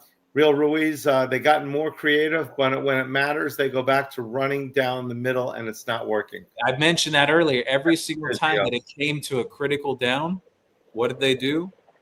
They went away from the new wrinkles and went back to the staple of let's condense everything and tight formation. Even though the other team's going to load up the box with 9 or 10 guys, we're still going to try to run through that wall. SMU was giving up before Saturday 303 yards passing a game. Wow. Why the F are we running the ball 40 times? How many times have we passed the ball? About 37, 38, but still, I would have thrown it 50. Yeah. You got a 4 or 5 year guy at quarterback. Mm-hmm. You're shortening the game. You scored 20 points anyway. Mm-hmm. Do you trust the guy or not? Exactly. Throw the rock, man. Absolutely. Peanut, this is my favorite comment, because I said this already on X multiple times. Mario is 100% handcuffed Dawson and Beck. I do believe both of them are suffering because of this. Beck looked like such a different quarterback earlier. I just don't know what. And it's like Justin Herbert, the guy I said before, Mando, 4 years, Mario, multiple play calls. Everyone thought he sucked coming out of college. He had a great Senior Bowl and a great bowl game or so, and they went ahead and said, hey, he's for real. And he'd be the Dolphin quarterback probably if he would have better coaching in college. 1 milligram of epinephrine. Miami is 500 in the ACC with Cam Ward. Yeah, I think he means that, Mario being 13-13 in the ACC, and you had Cam Ward between all that. Yeah. Gio Kane, another thing, this slow-paced offense is letting these lesser teams hang around. Definitely. Steve Kim said that in that write-up that he had. Yes, it was perfect. Yeah, he talked about it. He says, when you're the more talented team, you want to go ahead and have the ball as much as possible. You want to have more plays. Why are we slowing the game down? That just puts us in the hands of the other team. Makes no sense whatsoever. Yeah, and anybody who's hearing us is thinking, oh, these are just sour fans that they lost. But if you watch that game, because I was texting my buddy the whole first half, we're keeping them in the game. We're keeping them in it. We're much better than them. All these penalties, we're keeping them in the game. You only go up in the half, up 10-7. And exactly. At the end of the game, it bit them in the ass. And then, the week before at Stanford too, kept them in the game. We luckily wore them down. Red Real Rays, Beck won plenty at UGA against better competition. Mario's hard-headed, and the problem is the problem. I'm not going to disagree with that. He did win against much better competition. I mean, he's 25 and what? He's 25-5 now? No, he's lost 5 games for college. Fifth loss. 2 at Miami, 3 at Georgia. Proud Cat Dad, I hate it, but we are going to have an exodus of skilled players at the end of the season. Kids want a chance to have good tape for the NFL. Good point, Mando. Hopefully we don't. Hopefully Mario will keep him. But somebody said, I think that was either Steve Kim or someone else said, Mario is such a great recruiter, but can his recruiting overcome his bad coaching or his bad decision? Well, I know.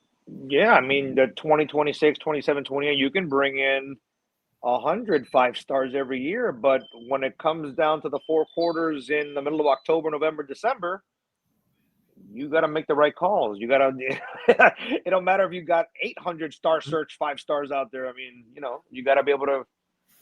Listen, there's someone on a high level that shared this. That's within the program. That there's a belief in the building. I think this is true to an extent that. Yes, talent may be a little more important than the coaching part, but I disagree to an extent. I think at the same time, there has to be some level of coaching. There has to be some level of scheme. You can't just out talent everyone. The college football is not like that anymore. It's just not. You look at Kurt Signetti with Indiana. I was going to go there. Yes. Perfect example. Indiana does not even recruit anywhere close to the level of an Oregon, Miami, Ohio State, Texas, and look at what they are doing. Yep. Look at what they're doing. I think it speaks volumes. Do I think they're going to win the national championship? No, I don't think Indiana's going to win it. But if you're not going to win it, I would love to see it. For the people who sit on the side of the fence that say X's and O's is important, and yeah, recruiting's good, but it should be a balance of both. Yeah.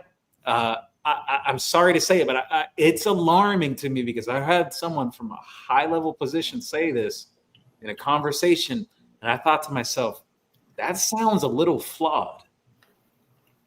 I thought that at the moment. I said, that sounds a little flawed, that you would think that the thought process is that, the coaching's overrated. It's you got to get the players in the building. I think it's both. You got to get the players in the building and you got to scheme. And the reason why I say scheme is I don't think there's enough of mismatch on offense. I think it's just run the plays, and it doesn't matter who's in and size advantage or just other variables that come into play. I just don't think there's any methodical process to that. There's no game plan tailor-made to certain players, which is crazy. Like Jordan Lyle gets the ball. It's the same run that Brown runs. It's the same exact run that Fletcher runs. They should have different plays for different guys.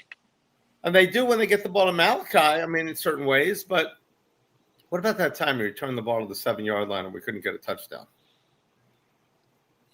Amazing. Oh, yeah. Yeah, there you go. Exactly. When you waste opportunities like that, it just here's my question to you guys. Where is this Miami team this year without Malachi Tony? The very same question we asked last year. 4 losses. About Cam Ward. Yeah. This very same question we asked about with Cam Ward last year. Mm-hmm. It is a very reasonable question. I say it all. I've said it multiple times to people. If we don't have Malachi, I think we have at least 3, maybe 4 losses right now. He is that special of a player this year. So he is the difference. Just like last year, we thought, okay, great. What happens if we don't have Cam Ward? Do we go 10-2 or do we go? We probably go 7-5 last year without Cam Ward. Yeah. Okay, with that defense, maybe 6-6. This year without Malachi, I think we could be 5-3 or 4-4, which is pretty scary. You think about the things he did. The way. What about you, Mando? What do you think? Without Malachi, we at least have another loss. at the very minimum. At the very minimum, one more. Because even we were going to win the game anyway. But look at the punt returns against, was it Stanford? The punt returns, and we saw the game. He scored a touchdown against Notre Dame, and yeah, the kid is something. He's really electric. He scored 2 against Florida, or who was that? Or Florida State? He had the big game, right? Yeah, and I'll be honest with you. I think it's only the tip of the iceberg with him. I think he's actually been a little limited by this offense, actually. I have concerns. I have concerns on some of these players. If they see this offense, they're not going to want to come back to 3. I just hope that's not the case. 3 yards in a cloud of dust, or as what's it called? Gio calls a Leatherman. Leather helmet football. Daryl, worst pass defense we're playing. Let's rush it for 50 times. Genius. Which Mando said. Real Ruiz, no one in the war attacks fortified positions head on, but Mario, run a gap in 9 in the box. And that is so great. When you're reading Sun Tzu, whoever you're reading, I think it's Sun Tzu, or anything, in war or anything, you're looking for a mismatch. Nobody wants to just go into the fortified position. And the offense doing that, it puts an immense pressure on your own defense, because our defense was good. It wasn't great. So, we gave up some pass plays here and there. I mean, we were good against the run, obviously, till the overtime. But I'll just say that team, it's not even sour grapes or being like a homer. That team we played is an average at best. But they were smarter than us. Their defense is terrible. Terrible. Like SMU's defense was terrible. That they could have a cover 0, like Gio said, which is no safety at all, and we're not even going to pay attention to it. They know that we're going to do whatever play we set. It doesn't matter. They could have, 11 men right in there, one next to each other, like dominoes. Look what it took right at the middle. Look what it took for us to lose all those flags in the beginning. Ended up with a dozen penalties, and then we get. I'm sure you guys talked about it before I jumped on. We get a 4th and 9.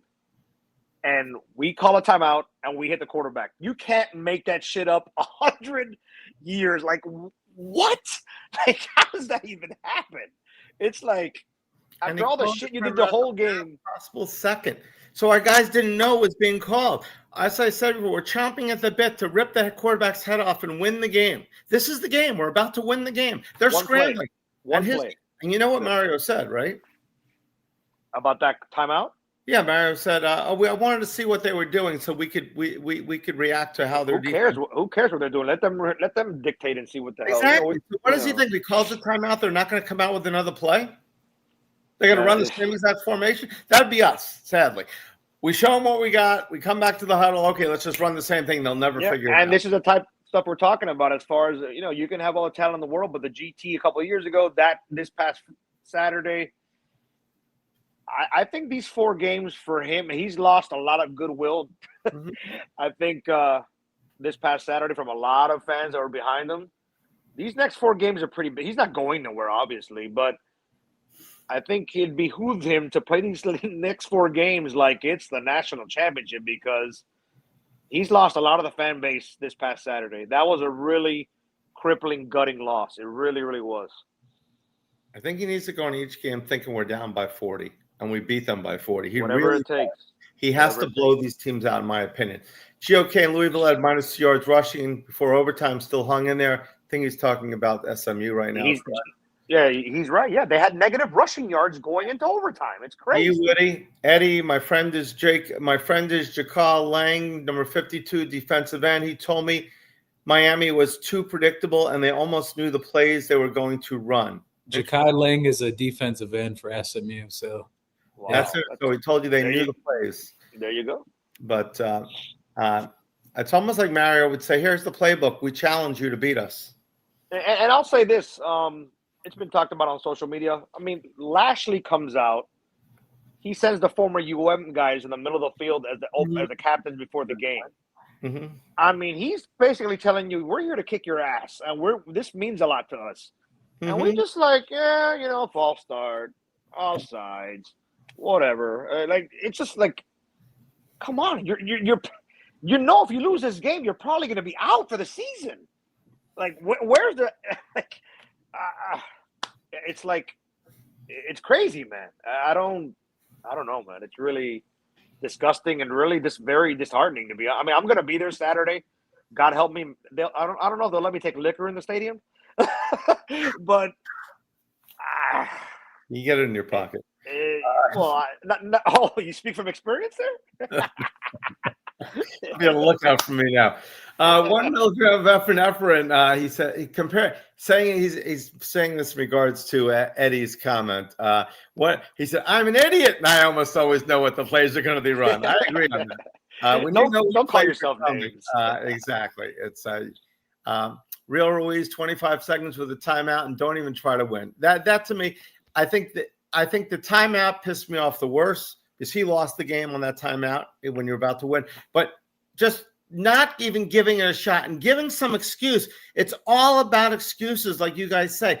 Oh, we didn't have the kickoff return we wanted. You got it. Where did we get the ball in a touchback? The 25-yard line? Yeah, Gio, what was I know I didn't really catch all of it. Mario said something post game, and then Lashley like tweeted something with like a rolling eyes emoji that Mario was saying something about the cadences or something.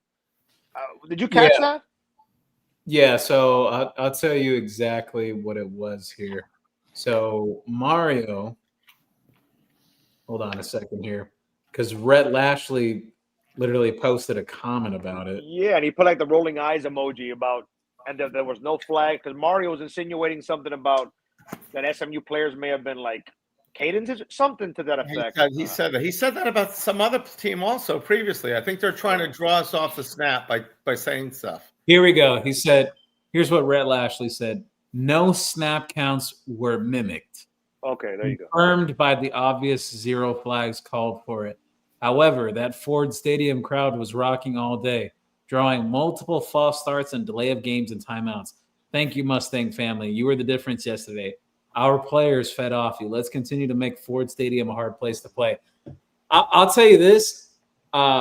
I don't know what Rhett Lashley's problem is or whatever, but he's got like an axe to grind against Miami. If you paid attention to his social media after that game. Oh, he was retweeting everything. Retweeting everything, things of like retweeted stuff of Manny Diaz and Mario Cristobal, like in terms of like records and everything, and just going in. And then even further, they had like this, I don't know if it was like a plate or something ceramic that had the Miami logo on it.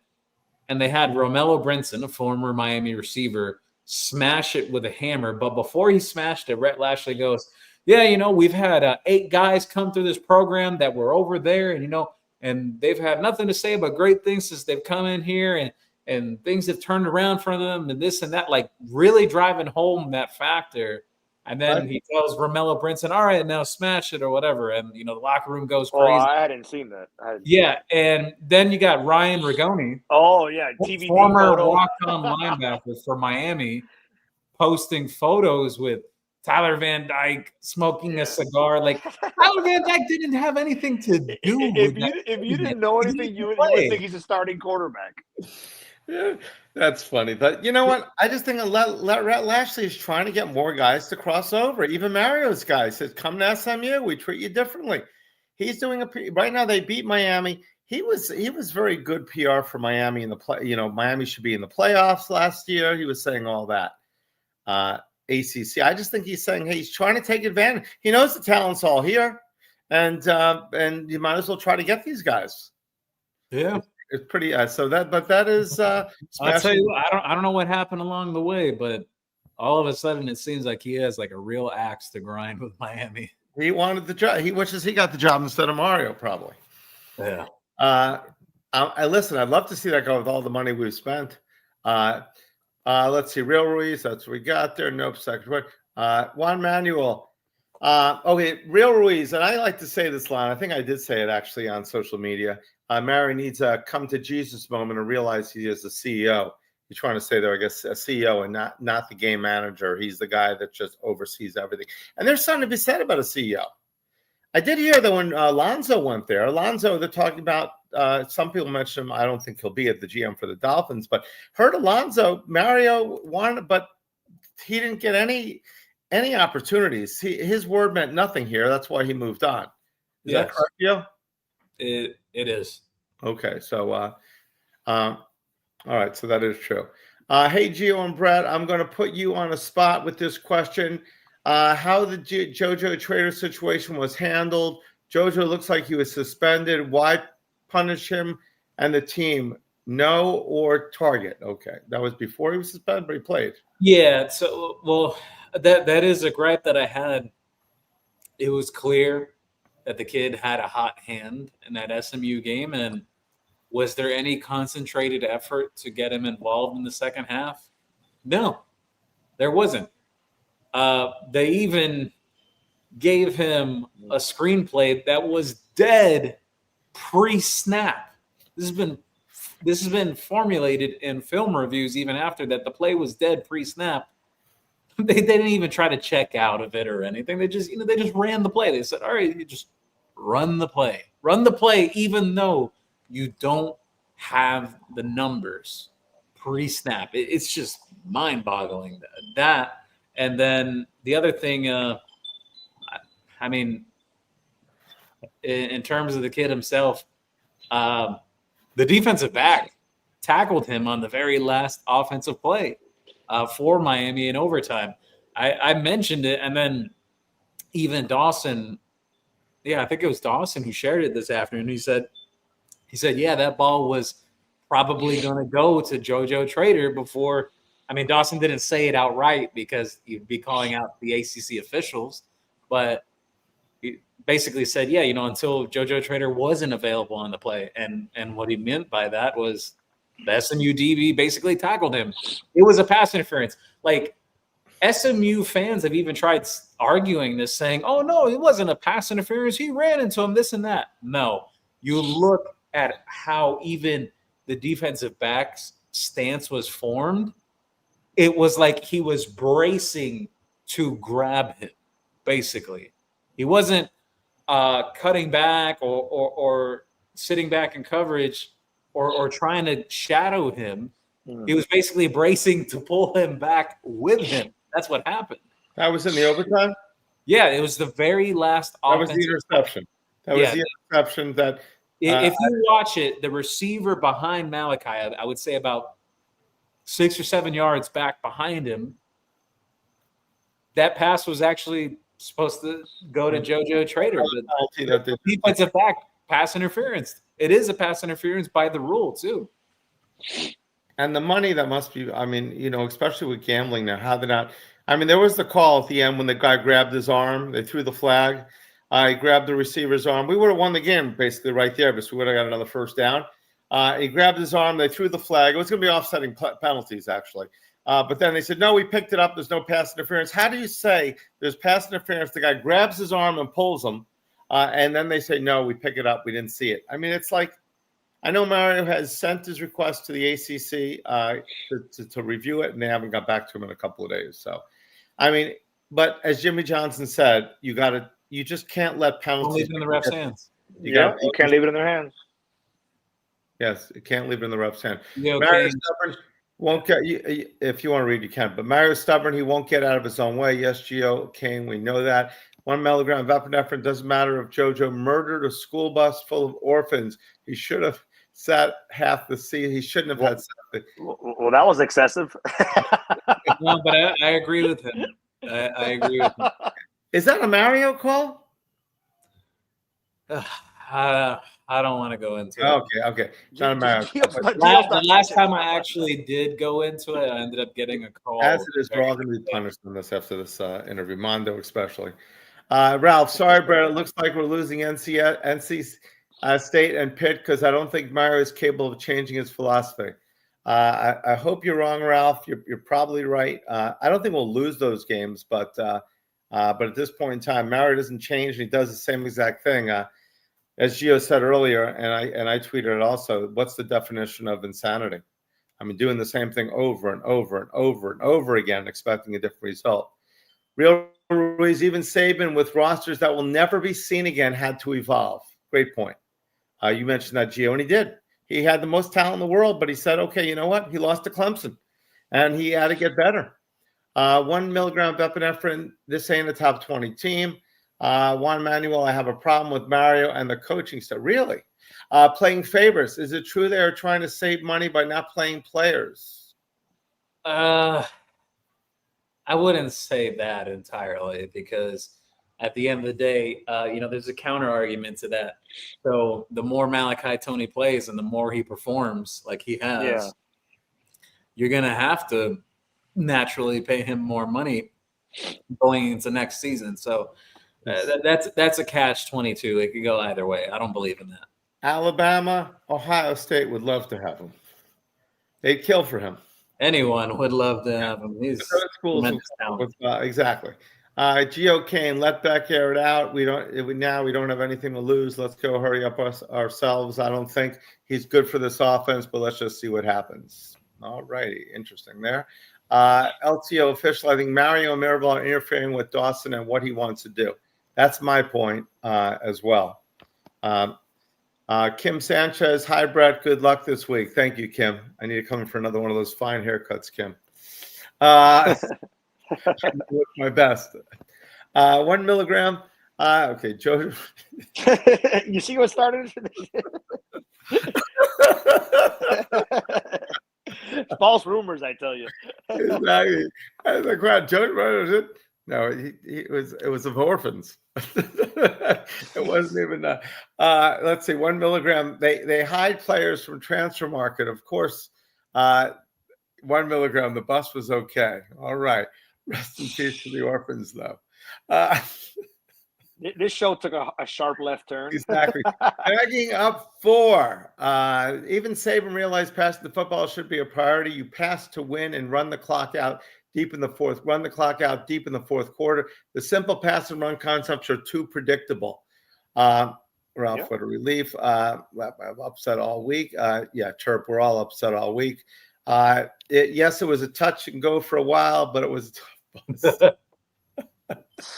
tougher than the orphans anyway. All right. Juan Manuel, I said Mario is bad for business. Right now, when the CEO is not performing and handling his business, all business owners know details of small issues, if not handled, can turn. You get that, Gio?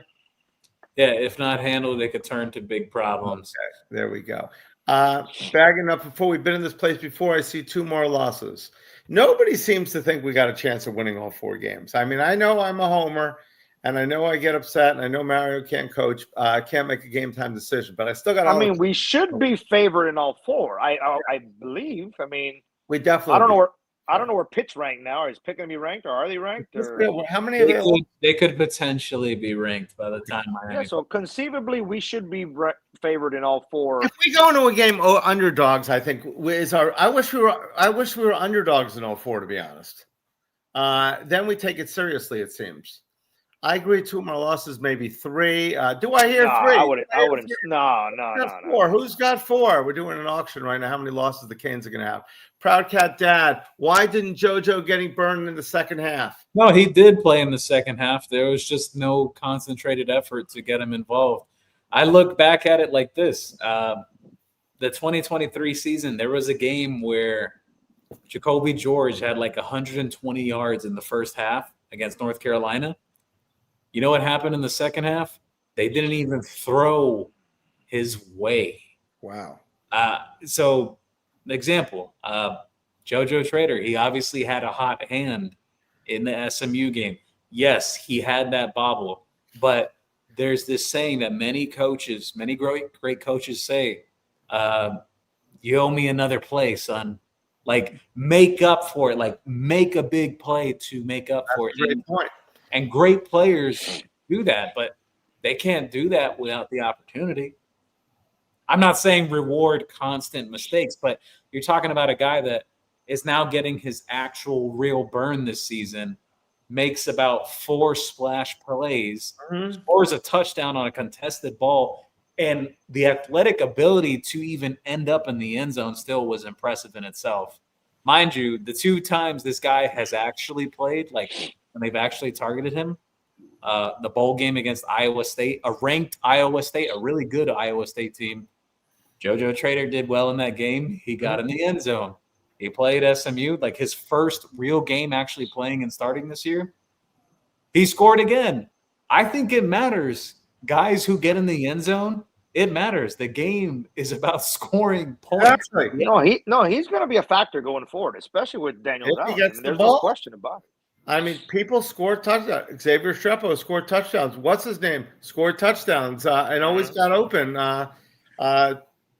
Who you just mentioned, who didn't get the ball in the second half, because I dropped his name here. Let's see. Mario would be a great general manager, but don't let him near the X and O's part. I agree on that. Don't let him call timeouts. I don't know how he says, I'm no longer going to call timeouts. I get too anxious. It's like, you're playing poker, and it's like, you just don't know how to finish a game. Juan Manuel, Gio, is CJ Daniels going to be back this year? Will Luka Gilbert, Brock Schott be given the opportunity to play? I know Mario said today that a couple weeks. I was actually told on Sunday that it would be for quote unquote some time. So whatever that means, we'll see. But I'm not expecting anytime soon. So when did he get hurt? Yeah, it happened before the SMU game. So on the question about Luka Gilbert and Brock Schott, hasn't happened to this point. They really only played, I think it was Bethune-Cookman and near the end of USF. So I don't think it's going to happen.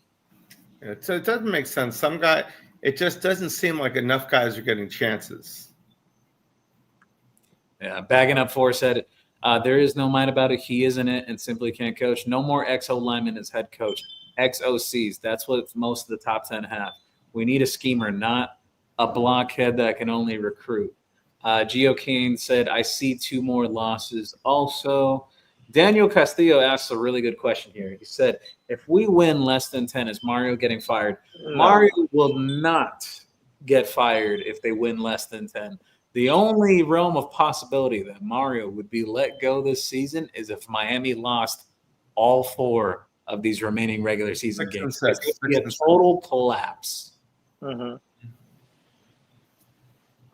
milligram of epinephrine. We are sitting here saying the head coach should not handle timeouts. That says it all. Yeah, that is pretty. That's pretty. Yeah. That's like saying your wife shouldn't handle a credit card. Wait, or Amazon. You hear that, honey? Or HSN or Sheen or any of that stuff. Real Ruiz says, unless Mario changes, he is not a natty coach. You will never brute force your way to a chip. I agree that you're not going to brute force your way through. No, and to that comment again about that he shouldn't be doing X's O's and timeouts. And honestly, like I'm going to reiterate, he shouldn't be the head coach then. Exactly. Because if you're saying that he should be the GM. He should be the CEO. He's not cut out to be a head coach. They should make him the CEO, and he can be involved in handling and bringing on the next coach. I think Jason Taylor would be a great guy to be the face of the team. He's the kind of guy that I would trust making decisions, timeouts, calling, letting the offensive coordinator run it, letting the defensive coordinator. He can co-CEO with Mario. I think Jason Taylor is going to have a great career in coaching. George Blanco says here, I am disillusioned, but I will continue to support our Canes and hope for a 10-2 season, a bowl of victory, and a bowl. I'll be honest with you. Support the Canes and buy CanesWear. I'll be honest with you, George. I know I've been very critical, and I've been one of the driving forces on social media the last few days of actually posting some of the alarming numbers that have rolled in after this loss. Just historically with Mario since arrival and, just even from the game itself. However, got into a debate about this with some guys in a group chat I'm in with over hundreds of people that are Hurricane fans and other type of fans. And this is my belief, I think Miami's going to win these next 4 games. Me too. I do as well. I think that they're going to rebound, and I don't think that they're going to tank it in. I have the belief, yes. Do I have my gripes about the way certain things have been done? Do I have my gripes about certain things that of the way Cristobal has set out to do certain things? Yes, I absolutely do. I do in both facets. But I have a hard time believing that this team's just going to tank it in for the rest of the year. I think they are going to flip the script. And I think mostly it's going to happen because they have no other choice but exactly. Yep. This could be his last chance to be. If something happens, I mean, he'll go somewhere. But I just think it's last chance with the players, with everything. He needs to blow these teams out to have a chance, and he's got to realize that it's no more mano y mano, leatherhead. No, I think at this point, the way that, and again, to say it again, he lost a lot of the fan base this past Saturday. Win out, including the bowl game. That's what it's going to take to reel people back in, because right now I've talked to a lot the last 2 days. I'm in chats with Gio, texted, talked. Even the most ardent Mario supporter, they're not buying it right now. A lot of people have jumped off. I mean, and I'm talking about people, probably me included, that one of the most positive cats you'll meet. And I'm not confident right now whatsoever that they're going to win 4. I hope Gio's right. I'll be there Saturday at 3:30. I'll be there sitting on my seat, rooting them on, like George Blanco said. That's a good perspective he has. But there's nothing in the track record that says it's going to happen. But that's why they play the games, right? Maybe this is what it takes. I'm looking at it positively, saying, you know what? It takes hit this guy in the head 100 times, and maybe it'll finally sink in. You got to adapt in life. Mando. And in football. You Hold got on to change. Mando. I'm trying. I got to put your name. I changed you from Armando Magic Mando to Positive Cat Mando.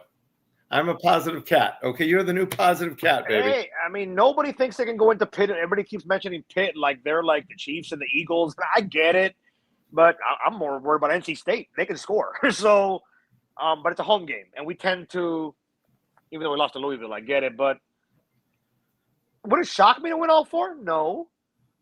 Am I ultra confident that we'll? No. But maybe it's going to take their backs to the wall. Maybe somebody gets in Mario's ear today at practice, like, yo, it's do or die time. It was Saturday. You fucked that up. So come on, man. At the very least, clean up. At the very least, clean up the penalties. At the very least, do that. I don't want to be in the stadium on Saturday like I did for Stanford. The first offensive drive, the first defensive drive, pre-snap penalties. After doing like 100 of them against FSU. That's coaching. That's coaching. That's coaching, yes. Period. It ain't 25 stars. Somebody's not getting in these kids' ears. 134th out of 136? That's alarming. That's almost incomprehensible. That's crazy. Like, this, come on. Weren't we like down there for third down conversions a few years back? We were like 134th or so for third down conversions. You know, I want to give Mario the benefit of the doubt, and I do. And the homer in me thinks they're going to blow all 4 teams out. Yes, we can. Well, that's not going to happen. I'll take a win. I'll take a win. Here is that, but someone said before, his excuses and Dawson's excuses, Mario's excuses. You know what? I called the timeout because I wanted to see what they were going to be setting up with. That is, I'm sorry. That is, I mean, you just say, I fucked up. I screwed up. I totally blew it for our team. I will be better. I can't ask the players to be better if I'm not going to be better. Well, here's my one problem I have. And I know all coaches have their catchphrases and certain punchline words they like to use, but this thing of we got to get back to work. We got to work on. We got to keep working and whatnot. Well, it's true in essence. There's 135 other teams that are working every week leading into Saturday afternoons. Mm-hmm. Miami's not the only team that has to work or is working. So it's more than beyond the work. It's you have to do it. You have to do it. It's about the purposefulness behind it, not just saying we have to work, but actually that it transpires, it translates to the field. But is he meaning working hard? Because he's definitely not meaning working smart. Because the coaching staff and the players need to work smarter. The coaching staff especially, like the guy said, in a war, you don't go into a fortified position and try to take them out. You go around. You know, in martial arts, for example, they're using their own weight to do. You're not always trying to, go through a wall. You know, you're going around the wall. You're jumping over the wall. You're going under the bar, whatever it takes. So, but the other thing Mario's saying with the we thought we were hoping for a long kickoff return, so then we could do it. It's 29 seconds to go. First of all, if you would have returned the ball, you wouldn't have had 29 seconds left. It went out of the end zone. So you got 25-yard line. Where can the kid kick? The kid could possibly kick. I'm not saying chuck a 50-yard bomb. At the very least, do a dump off. 45 plays. Yeah, throw it to Tony. Maybe do a dump off to Tony. Maybe he breaks a 13-yard gain, 17-yard gain. Maybe he gets stuffed. Then, okay, fine. Take a knee, whatever. But at least try. There's no need, Mom. You're getting 5 plays. It's 29 seconds. You drop back, and the clock stopped. Let's say 4 plays. You're getting the clock stops on a first down. Plus, you got a timeout. It doesn't make any sense. Not if you get one shot. Not even a handoff. You don't think Carson Beck has been in that situation before in his career? But several times. Like, yeah, that's the part that pisses me off. Like, it's like not like he's a freshman or anything. To lose. When you play not to lose, you know what you play? To lose. Not to win. You're playing not to win. lose. You're playing not to win. You're playing. We want to have even. You're getting a free 29 seconds at a timeout to go 40 yards. We'll just do it in overtime. Make sure everything goes right for us. And that's. I mean, and I hope he changes. But that's the quote he said this morning. I heard him say it. He said, "The negatives outweighed the positives," and I went with analytics. And that's who's analytics? That's who he is. That's being right or wrong. The same way that Gio mentioned Dan Lanning. That's who he is. That's who Dan Campbell is. Mario is a build the lines. Yeah, you know what the analytics said? Go for it. Before that, you know what the analytics said? Before that 4th and 9, we like a 93% chance to win the game. 93% chance to win the game. I don't care about what the damn analytics say. I don't care what the analytics say. They said years ago when the Miami Heat were in the play-in tournament before they got to the NBA Finals, that they had only a 3% chance to make it to the NBA Finals. Guess what? They still made it with that 3% chance. You got to play, man. Anything can happen. Anything can happen. Yep. The Florida Panthers are down 3-1 to the Boston Bruins in the first round, and we were the 8th seed. They were the 1 seed, and we ended up, going to the finals as well that year. Yeah, you can. I didn't remember won the championship that year, for that matter. I mean, speaking of things that you don't know what's going to happen, I know it wasn't like they were down by 10 runs, but how the hell the Dodgers won that game in 7? I have no idea. Like, no clue. I didn't mean to go. The analytics said that they were out of that game. No way. I can't believe that. But that was insane. Well, that's what you have when you have a bunch of scrappy payers and a small payroll, Mando. What you can do. I know a lot of heart. Speaking of analytics as well, Miami down by so much to California on the road. Oh, what did all the analytics say? Miami had little shot of winning that game at that point. They ended up winning. Anything can happen. This is why you take the chances, and especially taking the chances when your season is on. I know. Thank you. What are you saying to your players? We're just going to go. Anything can happen in overtime. Good. I don't want to throw an interception. You got more of a chance of losing in overtime. Mm-hmm. You miss a few. Don't get me started. now I know when we're having a Monday night show, guys. Monday night, yeah.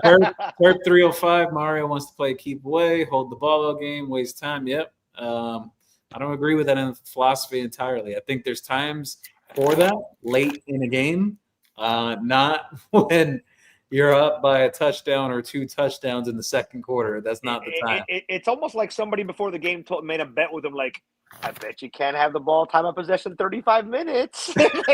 And he's like, all right, let's go. 1 milligram of epinephrine on one hand and wishing the other. Tell us which hand fills up first. Real Ruiz, Moss Brothers can tell him. Ralph, hey, watch it, Brett. Blue Eyes was my idol.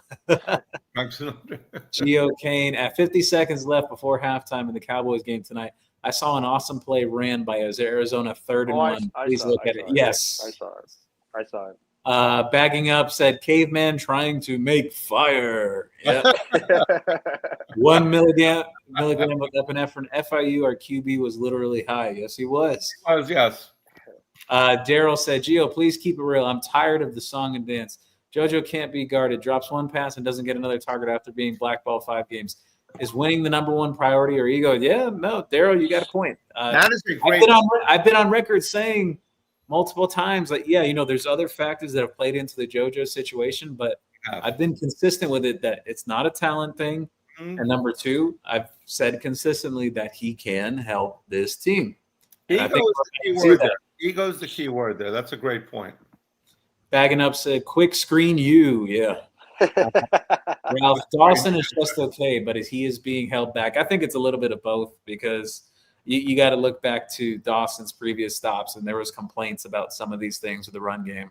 Juan Manuel, Brett and Gia, with Mario and coaches playing favorites who they trust. Is Mario not playing young, talented players so he doesn't have to play them more if they put good film up? There's such a counter argument to that because Malachi Toney or Bryce Fitzgerald or just other players that have played, Jordan Lyle last year or even Ruben Bain in recent years, they're going to play the best players. I agree. I mean, is there other circumstances that come into play, disciplinary or other things like that? Yeah, that comes into play. But I don't think they're purposely going to try to hold someone from the field. Yes, they're not going to get to sign him the next year. He's just going to go somewhere else. Yeah. Real Ruiz said, Mario needs to hire a better OC and stay away from the offense. Shaboy Kane, it doesn't matter how much talent we acquire. Mario will find a way to misuse it. Why recruit all these stud wide receivers just to run up the middle all game? Beck has only thrown for over 300 yards in one game versus USF. He absolutely has a point there. I don't think they've passed the ball enough. They don't need speed running backs if we're just going to run it up the middle. You might as well get like Larry Zonka, Mark Van Eegen, the old days. Guys that, just guys that are, big, tough guys that can run up the middle. Why do we need speed if we want 4 to 5 yards a carry? 1 milligram of epinephrine brings up a great point. Dawson is a 7-figure coach. He isn't here for 3 seasons if he doesn't agree with his offense. I agree. Yes. I agree. Bagging up said, we aren't multiple at all. We run 3 formations. I think we have 8 plays total. Playing card size playbook. That's a good point. Bobby Finstock said, good evening, fellas. Is Cristobal in McDaniel territory now? I wouldn't say McDaniel territory yet, but people are questioning. I think McDaniel would get a lot more out of this offense. If he ran this offense would fly, in my opinion. He does get guys in motion. He does get guys open. They don't have a lot of talent at the Dolphins, but I think if he was the offensive coordinator of this team, we'd be scoring a lot of points. All I know is if I go to the game Saturday, which I see Mario with one pant leg rolled up, I'm going to flip.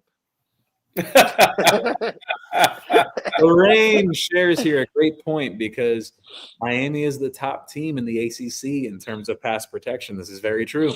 Lorraine said, Carson Beck has so much time back there. Is it that our guys can't get open or Beck has been told to only throw to one guy? It makes no sense. I don't think it's that. I'll say this. So they're 8 games in, right? The one game that I will say that Carson Beck holds a lot of responsibility for is that Louisville game. He does. However, I don't think they've given him enough opportunity in terms of throwing the ball overall. Just this philosophy of constantly running up the middle and then a screen pass and everything. I actually like Dawson's concepts from an intermediate to deep level depth of the field, in my opinion. Do I like some of the short stuff he does? Not really, but I do think he's good in terms of scheming up the pass. So again, is what it is. But he did have a great game against Florida State. He was amazing. That game he threw, that was one of the greatest games I've seen a quarterback throw the long pass. So he did just miss a couple of times. There was the bad route that was run at the end. I don't think it's all on Carson. I think sometimes these guys are confused or some mistakes. So I don't think Carson's playing as bad as people think he is. Yeah, but I don't think they've done him any favors either. I think he's getting frustrated. Yeah, just condensing the formations most of the season, and then when they do start spreading it out, all of a sudden they're running condensed stuff while they're trying to drive, and then when they get in the red zone, then they're spreading out when they have less space to work with. I think it's backwards. There's no reason. They're drawing up the plays. Somebody said, I think Steve Kim said that too, from first down to first down. They don't have a plan at all. Yeah, no, that, and then the other thing to me is, like, for example, I said this a few weeks back, and I still don't think they've done enough of it. Spread it out to run. Why are you constantly running in condensed formations? Give your running backs a chance to get a one-on-one situation at the second level. Exactly. Totally. I said that 2 years ago. I said that when Fletcher, they're in tight, they hand off, they spread it out wide, they throw or whatever, or just go with the running game at that time. When everybody's spread out, that's when your chance is. But you don't have to build a wall every time. You go through it. Guys like Fletcher, guys like Brown, guys like Lau, they can run. Can you imagine if these guys, how much open field opportunities have these guys had all year? Yeah. None. Let's see here. Heart of Sports, Mario's offense is trash. Need to either let Dawson do what he wants or get a new IC that knows how to run a modern-day passing offense. This offense is inexcusable. 1 milligram of epinephrine. It's not just his offense. Mario as a coach is trash. Juan Manuel. Kirby Smart has good football IQ. Mario Cristobal, low, little yellow bus, low IQ. Oh my goodness. Bagging up, our skill is way overrated watching other teams in college football. I don't think it's a skill thing. I think it's a schematic issue. Gio Kane, I've seen enough of Beck to know that he can't maximize this offense. We need a dual threat QB to run this offense better. I actually do agree with this point that Gio Kane said here. I do think that this offense is better with a dual threat quarterback. I absolutely believe that. And I think it's been proven. Bag it up for even Michigan doesn't do this anymore. Very true. Heart of Sports, facts, been saying since game one, we don't have a true outside number one receiver. And if we do, we don't use him. Also don't have a running back with any speed. Again, if we do, we don't. Miami does have running backs with speed. And I do think they have some guys with number one capability on the perimeter. I've said this before, actually.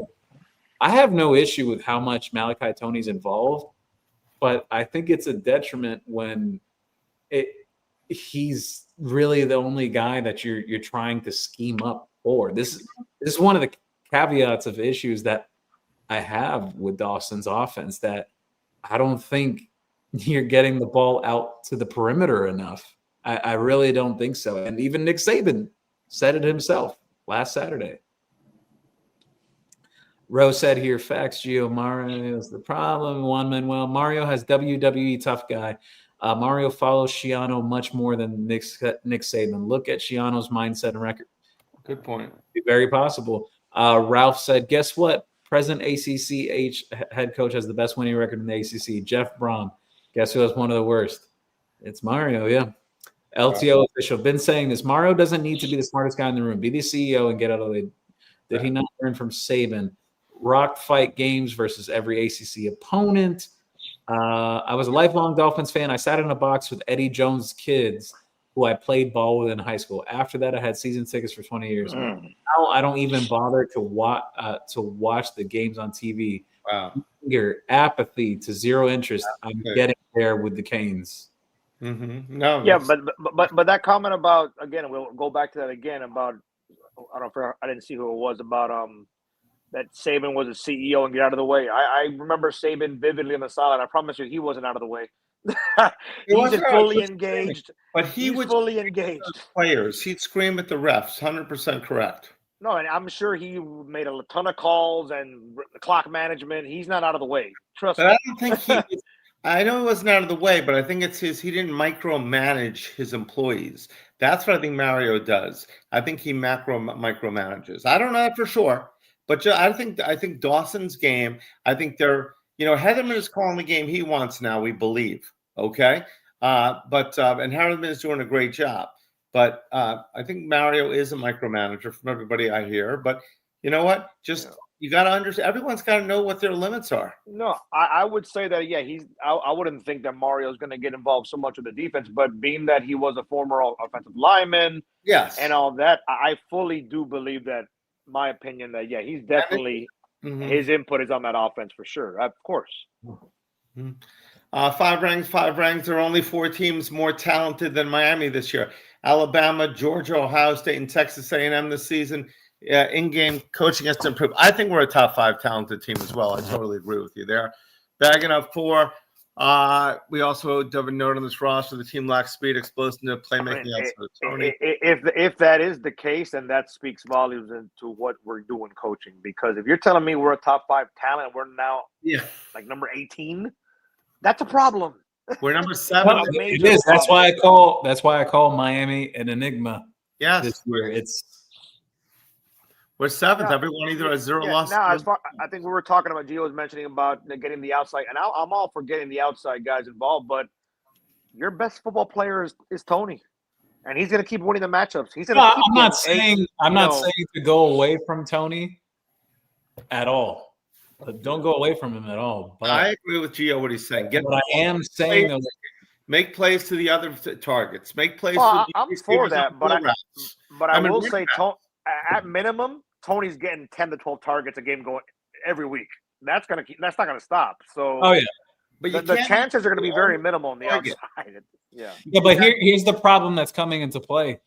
They're starting to bracket him. Mm-hmm. Oh yeah, totally. They're bracketing him, and then they're still zeroing in on trying to get him the ball. Spread it out to the others. And that's where the coaching comes. I was watching last night. What's that? Monday. Last night, Seattle and Washington. This Njigba kid from Seattle. This kid's an absolute monster. And where did they line him up? He was in the backfield. He was out wide. He was in the slot. That's what a coach does. He wasn't in the same spot the whole game. To Dawson's credit, though, Mando, it only happened one time, but I did see it. Mm-hmm. They lined up a split back formation in shotgun, right? Mm. Mark Fletcher was to the left of Beck. Malachi Tony was right. Did they run that again? No. Only one time. Mm-hmm. Never seen again. Yeah.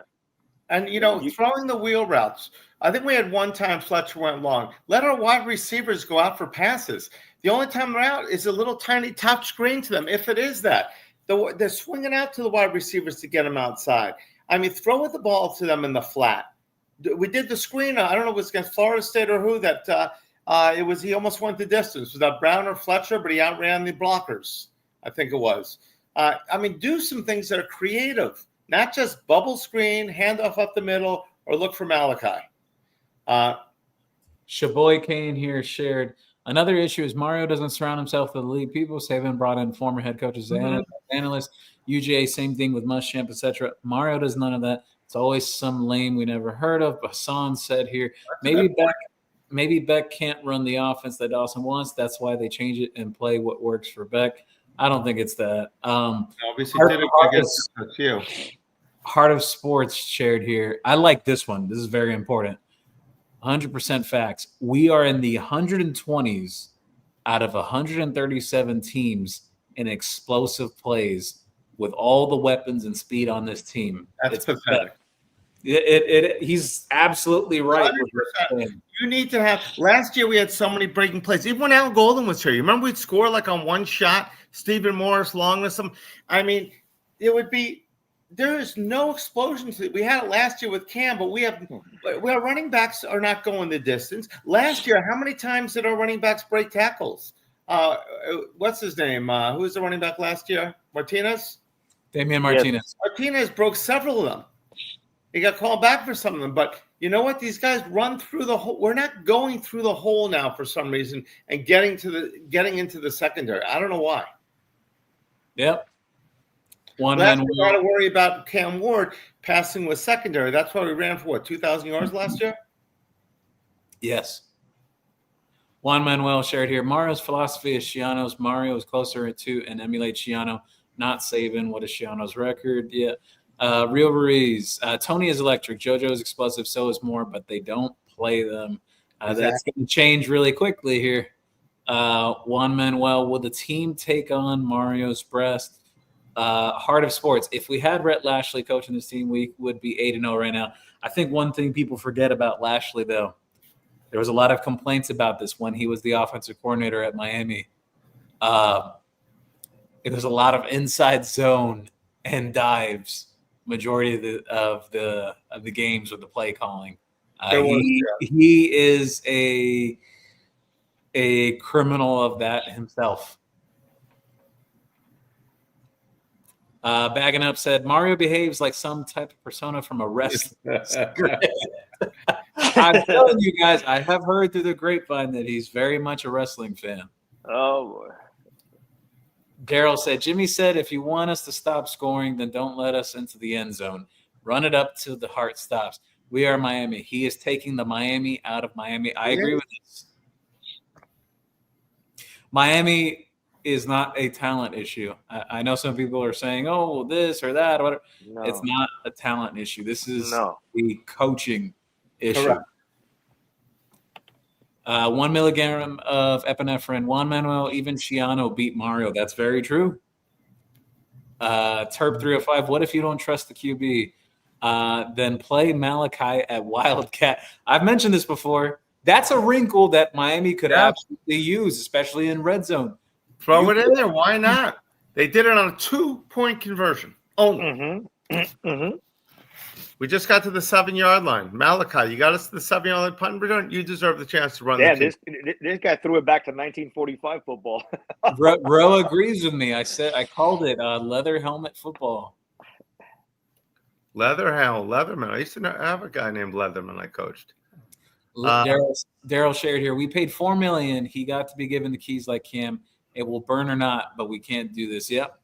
Proud Cat Dad. Everyone has the tape on us. That too. It's very easy to defend Miami because Miami is very predictable on offense. Mm-hmm. Shaboy came. Bobby Bowden was like that. He was just the CEO. Bobby definitely was, but he was older. Daryl said, if you can't trust him to throw against SMU playing cover 0 with 9 in the box, then put Emory Williams in. No point. Daryl's got a point here too. I go back to that. There was few times that they were playing cover 0. You know what Miami decided to do? We have the numbers, but you know what? We're just going to run into a loaded box anyways, just because we want to get physical. Mm-hmm. He said that too. He said the physical thing with Olivia Newton-John. That was funny. Yeah. Let's get physical. 1 milligram of epinephrine. Mario's a caricature of a football coach. Daniel Castillo, guys, Mario ain't it. He has reached his ceiling. He has been doing the same since Oregon. This is why I go back to what I said earlier on in the show. Does Mario love his program enough? Correct. To be willing to evolve. I always tell people it's more important sometimes to be happy than be right. I tell my kids, I learned that the hard way, but a lot of times you're younger, you're married, you want to be right with any relationship, but it's better to be happy than be right. For Mario, it's better to be successful than be right. Be successful. I'd rather be successful doing it and someone else's way than being right and not be successful. Yeah. Like last night, you saw Jaden Daniels got hurt, right? They were up 38-7. And then post game, the head coach, Dan Quinn, was kind of defensive. But this morning, he had another press conference. He said, you know what? I fucked up. It was my fault. And there you go. That's it. Mm-hmm. He ate it, and he admitted it. He messed up. A bad mess up, but he messed up. Yeah. We're not doing that here. I called the timeout because I wanted to see what they were doing. We thought we'd have a good kickoff return. So when we only got the ball to 25-yard, we needed 40 yards, 40 long yards, and we didn't think we could do it in 3 to 4 plays. Right. Ralph shared here. Could we spend some money and hire Eric Morris as our next OC? But the administration has to handcuff Mario offensively, and he better listen. He's getting $8 million a year. Eric Morris would be a home run hire as an offensive coordinator, but we could speak about many hypotheticals, but until any change happens, it is what it is. And you talk about calling that timeout, and that final defensive drive, like Scott was all over the place. I mean, man, he was having a defensive series like, my Lord. Like, we got some ballers back there, but let's give it away. Hey. Mullet Run said, the running backs are trash. Run the ball. Duck says to still run the ball. Oh, Ducky. Kevin Dennis, not to mention the timeout. Ralph said we could have had Fernando Mendoza for a lot less than Carson Beck, and we did it. Here's the thing, though. There's a little bit of revisionist history here. I think Kurt Signetti is making Fernando Mendoza look better than he is. Actually, It has to be. I think it's. I think it boils down to that: an X and O's guy, an offensive guy. Because Fernando Mendoza was never this good, even when he was at. And he wouldn't be this good on this offense. I saw him against us last year, and I thought he was just a guy. I'm not gonna lie. I didn't see. He looks the part, but it was all right. I'm not saying he's a bad quarterback. I think he's a good quarterback, but I do think Kurt Signetti is making him look better. No, I was with Gio. I was not buying into Indiana whatsoever, but I sat there and I watched the whole Oregon game. They pushed Oregon around on both sides. That game really opened up my eyes. Like, whoa, Indiana's serious. Until that game, I didn't buy shit on Indiana, but Indiana's been kicking people's ass. But like 30-40 every week. Is Illinois still playing well? They blew out Illinois in that game. Who gave Indiana's been beating people by 30 every week. Yeah. I mean, it's crazy. Ralph, the one last thing I'll put a footnote on what Ralph said. Hindsight is 2020. If you compared Carson Beck and Fernando Mendoza during the offseason and a team had the opportunity to get either one of those guys, nobody's getting. I promise you, majority of teams would have picked Beck. I'm being serious.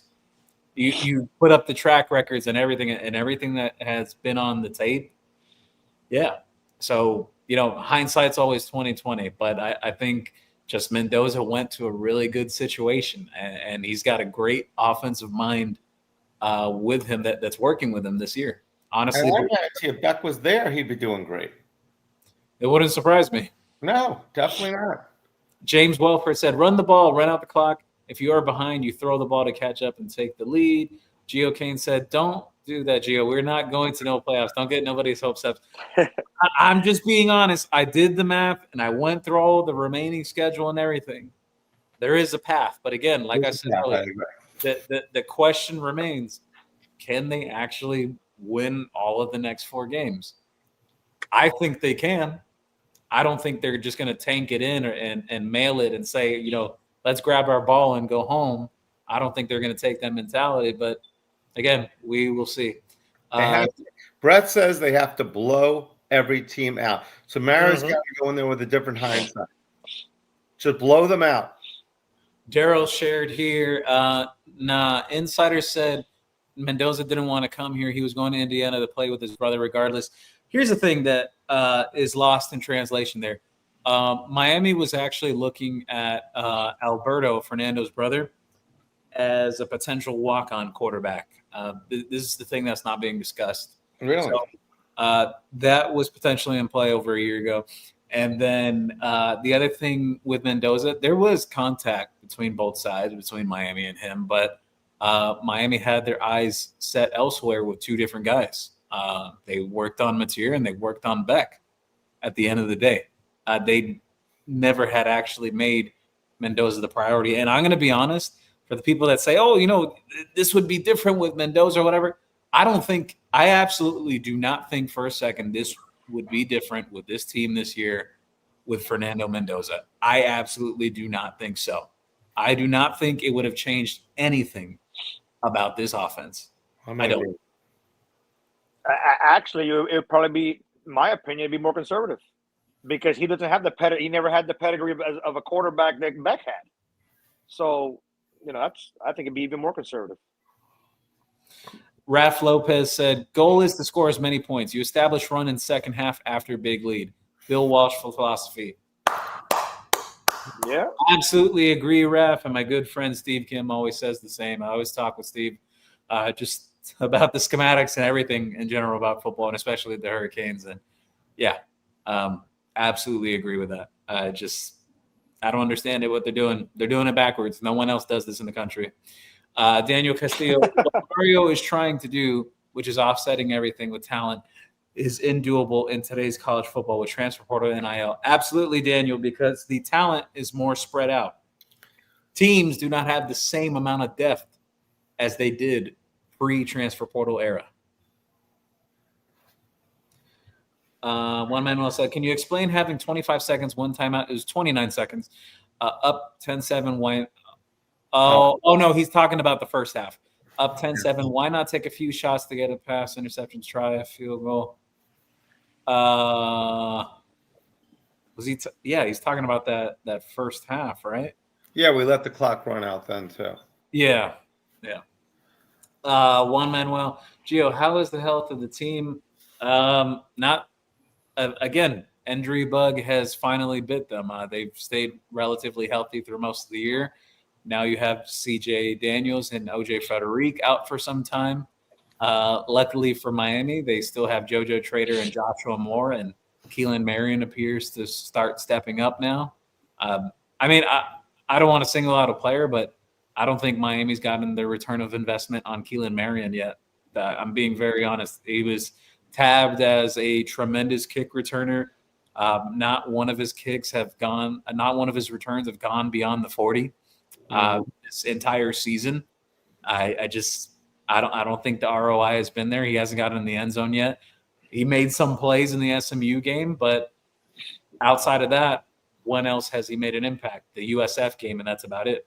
No, not just that. Didn't he have a critical mistake where he fielded a kickoff or a punt at the 9 and went out of bounds or something like that? Yes, if I remember. he had that as well. Like, I don't want to pick on him, but Damn. I just don't think Miami's gotten the Crazy ROI on mistakes. that. Crazy mistakes. So health-wise as well, Mod Moten still up in the air with that, and Mark Fletcher. Those guys might not play this week. Really? So yeah, the injuries are starting to hit now. So we're about to see about Miami's depth, and I think they have guys that can play in those places. I think Justin Scott can do it at D tackle. I think Miami's got the corners to still be able to get past OJ being hurt.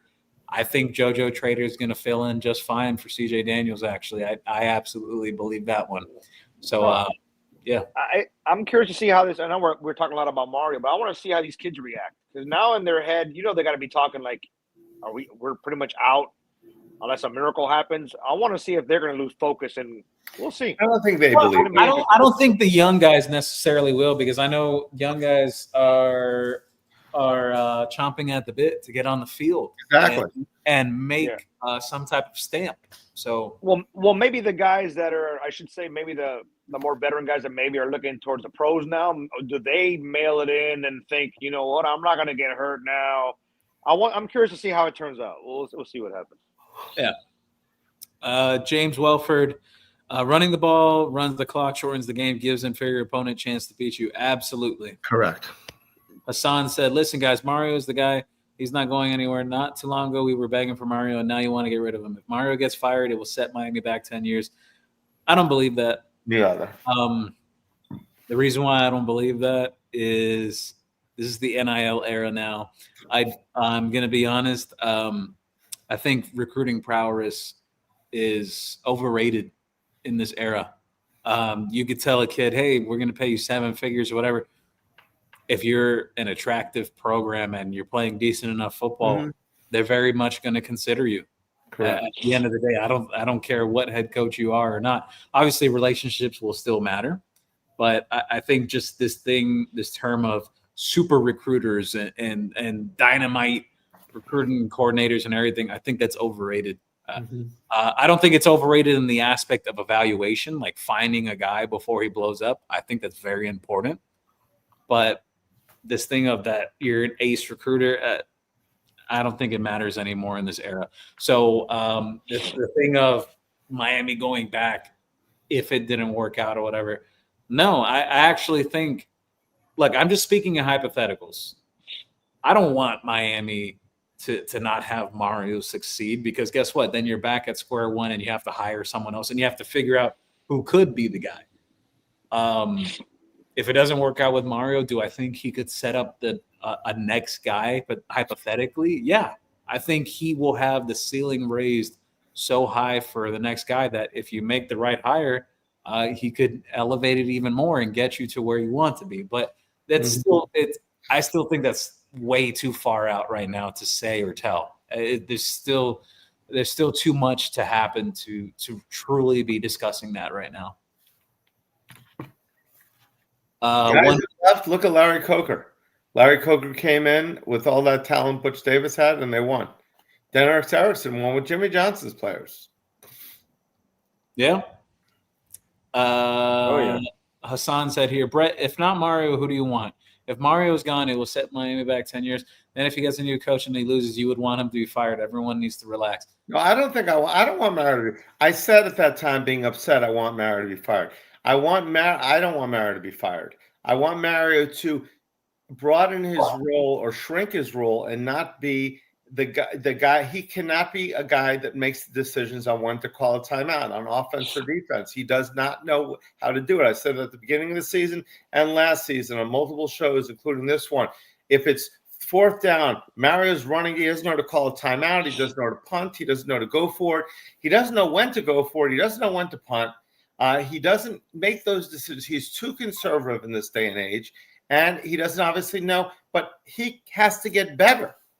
And if he's looking in the mirror, it's all about Mario. Mario can be great, but the only person stopping Mario and the Canes from being great under Mario is Mario.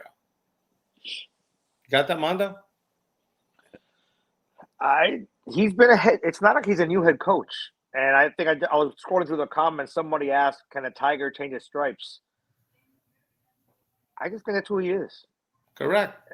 Be it right or wrong, I'm hoping he can. I'm hoping he realizes the good of the program. I'm hoping somebody talks to him and says, Mario, you're great. You're the face of the program still, but we need you to let other people do their jobs. Juan Manuel shared here, Mario's starting to make enemies everywhere. Willie Mack is mad. Brett is mad at Mario. JoJo is mad as Mario. And Buddy Mirabal are turning into two grumpy old farts. Hassan said here, F. Nevin. He's a little troll. He says he loves Miami, but he was calling for them to get done with the penalty. He says he knows recruits, and if he tells them to go to Miami, they will, but he doesn't. F. Proud Cat Dad. You can't say there's growth and improvement when we improve the defense, but we let the offense go to crap. I mean, improvement in the sense that the floor has been raised, yes. I don't think people can deny that, but like I said earlier, the play in ACC is very questionable. Have they beaten some good teams in out-of-conference play in recent years? Yeah, but it doesn't matter if you can't win your conference or you can't go into the postseason. It's just short-term glory, not the end destination. Didn't Brett say earlier we're 7th in the conference? Yeah. Jeez. That's pretty sad. 18th in the country doesn't seem so bad. Raf Lopez said, when Miami has runs outside, they use Fletcher instead of Lyle. Shaking my damn head. Yep. Just not is what I mean to just match up game planning as well. Like playing to your personnel, what guys' strengths are. I just don't think there's a methodical process. It's just go out there and run the plays. It doesn't matter who's in or what they are capable of. Yeah, I know Lyle's been hurt, but if you would have told me before the season that 8 weeks in, Lyle and Lofton would be like a zero factor, I would have thought you're nuts. But they really haven't done anything. Either guy. Well, Andrew Silverman said, after bowl game talks will happen. What do I know? Malachi Tony to Michigan. Who knows? That won't happen. Malachi Tony will never go to Michigan in a million years. And he's a former national championship baseball player, good friend of the store. Oh, nice. Hassan said here, Miami needs to do anything to get Cooper. We have good backs, but number one back, a star back. I don't think the problem is the backs. I think it has a lot to do. I've said earlier the issue with the center. The center is a really big problem with the offensive line right now. They need to consider making a change there. Honestly, it's been very bad. And just overall, just the philosophy of what they're designing with the run game, it's just asinine. They're hurting. I will say this, that Charmar and Fletcher are more of a plotting style back. They're not going to make many people miss. And yeah. So that's, if you're telling me the center and the guard or whatever are a problem, then they're not going to change the back, obviously, but we don't have, I guess Lyle would be that guy, but he's not doing anything. So, or getting playing time. Fletcher can go to the outside. I mean, I think he can. Yeah, but he he's just a bigger guy. That's his game. He's a up the middle type runner, you know. And Pringle's a speedster too, right? Now he's I've heard he wants more opportunity too. I know he's a freshman, but he's lightning as well. Is he faster than Lyle? Who? Pringle? Pringle? Yes. So he's a guy that we can get. Pringle's one of the fastest guys on the team. So they're get the ball to him on some things. I know there's people who are not happy. 1 milligram of epinephrine said Nevin recruited more of that 0-1 team than Butch. Ayo, Ant Rant from Miami Mayhem Show. Yo, what's up, Ant Rant? Thank you for stopping by. Right. Yo. Raph Lopez said the fix is easy. Play up tempo, only one tight end, and scheme JoJo in. Yeah, I agree. Stop with the 22 set. Yeah. Well, not even 22 set, 12 set as well. It's just too much of that. Lowe said Mario is CEO. He's not an X's and O's coach. He needs to add to the run scheme, and Dawson needs to call plays better. 23 yards SMU rushing. Yep. And they were negative rushing yards before that overtime. Juan Manuel said, Bill Belichick and Miss Hudson want you to know we are coming. Your luck, Miami. Didn't play North Carolina. Go Smurf, baby blue. Juan Manuel's fed up. Ralph said, if only we could merge last year's offense with this year's defense, we would be winning a national championship. Absolutely. That'd be great. Ralph, if I could hit the 6 numbers, it'd be great. I just give it to everybody on the show. Look at what did Lorraine say? Oh Lord, have we sunk to so low we are praising Danny me. Lorraine said, oh Lord, have we sunk so low we are praising Danny Mias. And it said, if this were any other coach, I'd say I don't want this man coaching another game for my team. I haven't heard one redeeming quality. So who do you want as head coach? Yeah, I mean, there's a lot Mario has to answer for. How did we get here in 3 weeks, guys? This is crazy. Well, man. we were saying early in the year, Mario's running up the middle. We're not going to be able to play with the better teams. If they see us running up the middle, Ohio State's, what are they going to do to us? So, but now the lesser teams are figured it out. Well, Gio did make a good point earlier about bracketing Tony and stuff like that, because now he's very well known across the country now. So a lot more difficult when they know what they know about you. Exactly. David Portnoy said Cristobal would lose 2 games of 2000. Cristobal. That is possible. Would that be the Dave Portnoy? I know exactly. Thank you for joining the show. He's trying to steal our material. Rock and Rant said same plus same equals same. Even if how you do anything is how you do everything. Yeah. Yeah. Rock and Rant, we are not getting in even if we get ahead of Notre Dame. I don't think Notre Dame or Miami will be in the top 12. I think you'll be surprised. Notre Dame will be. Notre Dame will be in the top 12 for sure. 2 losses, you get multiple teams in. 4 teams. I'm going to say at least 4 teams will get in with 2 losses. At least 4. Notre Dame, if they stay at 2 losses, they're a lock. And you can that's for sure. Rock and Rant, L State playoff predictor says we have a 14% chance even if you win out. So we have a dumb and dumber chance. Yeah, you're saying there's a chance. Yeah, no, and in week 13 last year, Miami had like a 90% chance of going. Exactly. None of that matters at this moment. It just play the games. There's teams ahead of Miami. You never know. They're gonna lose. So play the games. Let the chaos handle itself because no one had Clemson. We just have to win every game by a big margin, in my opinion. No one had. Got a few points. We're not going to go to. There's a top 10 matchup this week. I think BYU is at Texas Tech. I think. Yeah, we love things like that. Beat each other up. Yeah. David Portnoy, season is over. Mario must be feeling overwhelming pressure at this point from all sides. Wouldn't want to be in that pressure cooker at this moment. Juan Manuel, Pitt may ruin Notre Dame and Georgia Tech. Pitt comes in rank top 18. Yeah. David, next year is already over too because it will be the same. Hey, I like this thinking. Exactly. It's forward thinking. We'll hibernate.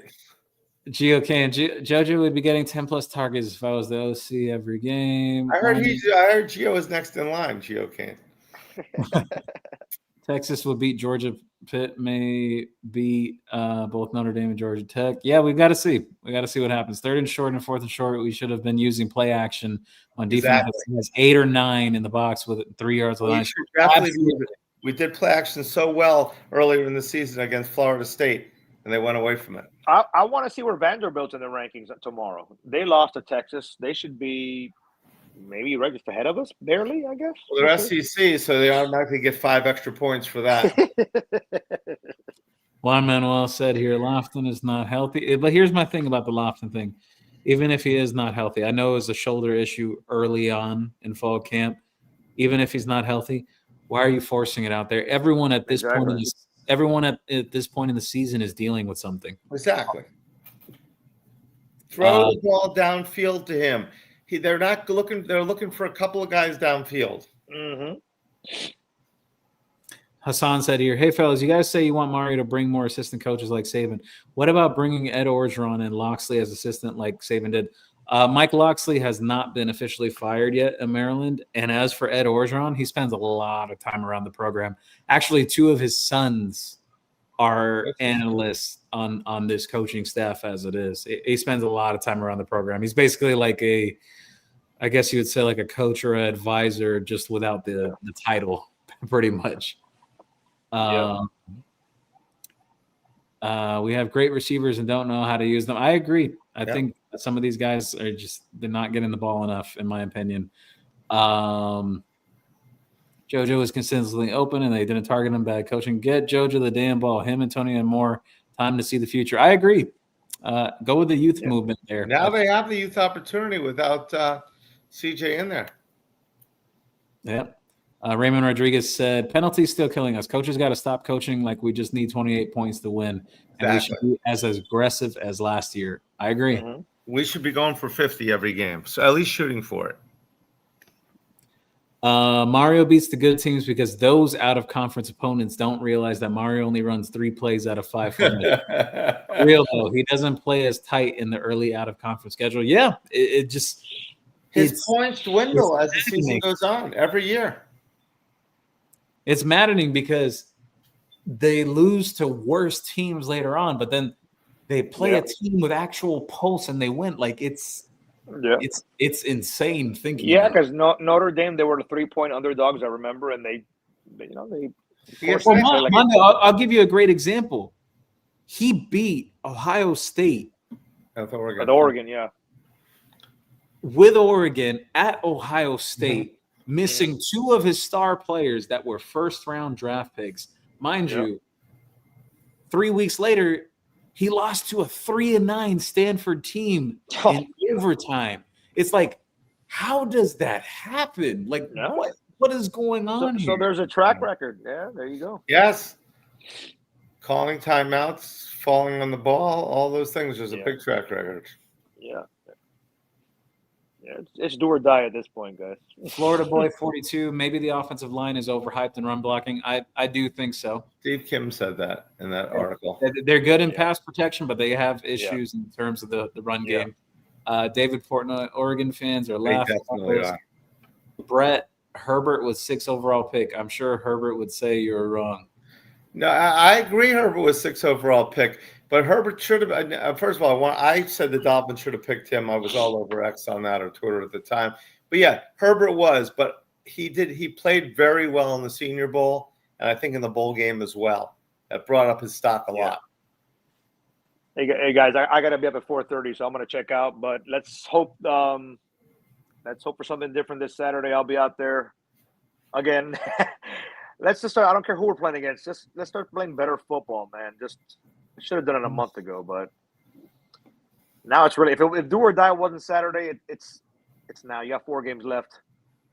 Finish strong. You make it. You don't. But let's not lose another damn game. Let's finish 10-2. We've won 10 games twice in the last 20 years. Let's do it again. Yeah. 10-2 is not a bad season. No, I mean, disappointing where we were. I'll say that. But at the beginning of the season, most people thought we were going to be 9-3. Yeah.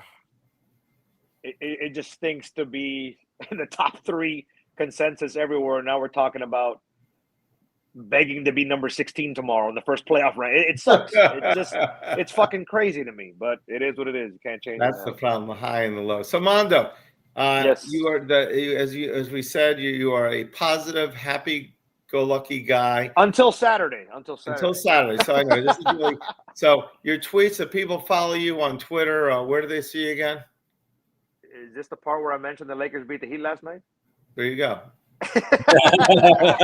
The Lakers beat the Heat last night. That's right. Yes, they did. At Lakers Canes 305. I'm always on there. Talking shit, or maybe not talking shit, but Are you talking positive on X now, or you've been a little more negative than normal on X? no. After Saturday, I guess you could say I quote unquote went in. I think we all did, right, Gio? I mean, we're passionate about it. We love this team. I mean, if we didn't care, we like move on to the next. But when you lose to it just stings, because again, I'm going to reiterate and repeat: when you lose to a team and you get your ass beat, good job, congratulations. Yeah, that team we lost to is not great. I'm not even sure if they're good, but they beat us, and there's nothing. And I rarely, if ever, say we beat ourselves of any of my teams: basketball, football, baseball. Yeah, we beat ourselves. We really did, and that's what hurts or what sucks. And barring a miracle, it probably essentially ended our playoff hopes, which it stinks. But we'll see you Saturday. It is what it is. All right, guys. Mando, thanks for coming on. Parting gifts are out there for you, a bunch of snow cones and everything else. Much love. Go Canes. Let's keep running up the middle, baby. Run up the middle. Up the middle. Leatherman. Leatherhead. Evan Efren said Mario doesn't pin his ears back. He pins his leg. Oh my goodness.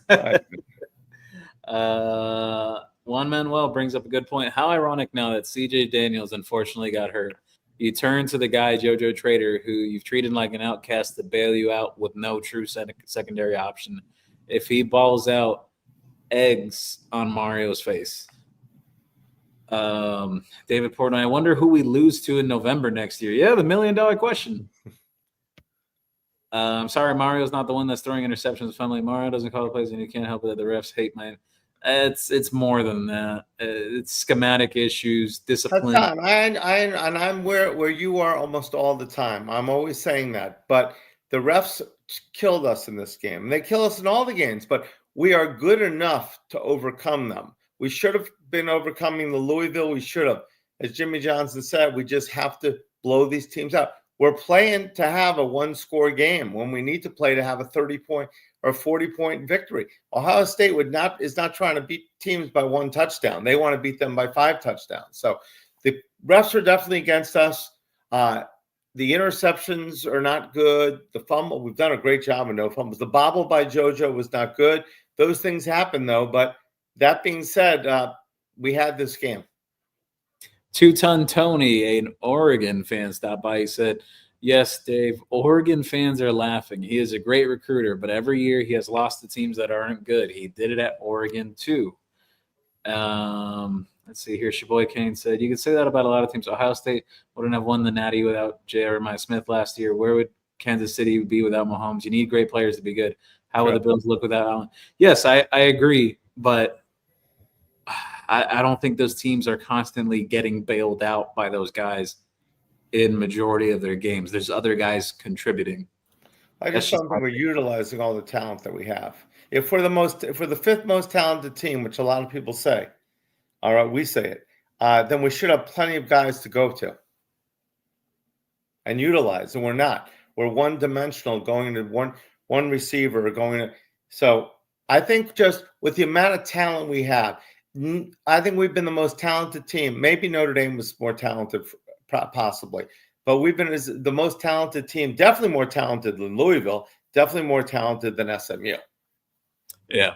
Hassan, yeah, absolutely. Hassan shared here, you know why the kids don't want to come back to Miami or recruits come to Miami? Because of our fan base, and also you, Brett, and Mando hating on Mario is ridiculous. It's not hating. These are literal facts that are presented up front here. The numbers, what the eyes show as well. I've talked with people that have played serious football at a collegiate and professional level. I'm talking about alumni that have come through this program. there are people with several questions about what is going on. I don't want Mario to fail. I absolutely don't want him to, because then you're back to square one and you have to figure out who's the next guy if that happens. And it's not going to happen right now, regardless of whatever the outcome is of the next 4 games. I mean, barring a complete total collapse, which I don't foresee, that they just lose out the next 4. I don't see that happening at all. But these points have to be brought up because it's 4 years in. These are his guys. There's no more excuses why this and that and why this is happening. These are your guys. This is your team. You lost to an inferior opponent against SMU. Was it okay, the Louisville loss? They had a chance to win that Louisville game. Sometimes teams do lose a game in seasons. It's very difficult to go undefeated. But that loss to SMU, there's no excusing that. It's glaring the problems. And that's why I continue to say, does he love his program enough to evolve? And do I think it's possible that he can? I think so. I think so because you've seen him make the changes in terms of the coaching staff or certain switches that he's done with the program. Do I think he's incapable of change? No. But I just think it's a very grueling process for Miami fans to watch this play out. It's very tough. It's absolutely very tough. And I think Mario is a great recruiter. I think he's there's a lot of good things. He's brought this program to where no one has before. Most talented team by far. Mike, my biggest things are the timeout problem. He does not know when to call a timeout. And then when you call a timeout while your team wants to sack that quarterback at the last second, that takes us out of the game with that penalty. And then you just say, we wanted to see what they were going to line up as. I mean, that's just a terrible excuse by saying, because they're going to change what they line up the next time. And you've got them on the ropes. So why are we going to stop it? Okay. And the second thing I thought was why lay on the ball or kneel on the ball with 29 seconds to go and one timeout, needing 40 yards just to wait. It's almost like I said, Mario is a great guy. The way he doesn't want to fire people, or he does, he waits till they get another job. It's like he doesn't want to take advantage of a situation and have a free opportunity. He'd rather both guys go into an overtime, even shot, instead of us taking a shot down the field. I remember Tom Brady's first Super Bowl. He won. He got the ball at about 40 seconds left at about the 20-yard line. They said he's definitely going to fall on the ball now. And he comes out throwing and gets the field goal, brings him down. I mean, the whole field, you got to take the chance. And Mario has to let his players play. That's his biggest fault. So I don't think he's a bad coach. I just don't think he's a good game day coach. Lorraine has one of the most underrated comments of the night. She shared, anyone asking Alex Mirabal if he is ready to cut his arms off yet? So the backstory on that, Brett, Alex Mirabal shared very near the beginning when he came in with Mario on this coaching staff that if the offensive line were to ever be a detriment to his team or what is holding it back, that he would cut his arms and legs off before he allows that. Mm-hmm. That's I had a couple of former players in the store this on game day before the game, and they were saying, no, it was during the game. Also, a couple of guys came by. And it's like, what do you do with all these penalties? Well, when the penalty, what would you do? And he said, you know what? You got to sit these guys. What would Jimmy have done? What would Howard have done? They'd sit these guys. And if we have that much depth, why aren't we saying, hey, sit down. You're not playing for a period or something. Give the next guy up so they can think about it. But way too many penalties. Juan Manuel said, Rhett Lashley was just using recruiting promo for unhappy Miami guys. I believe so. Yes, me too.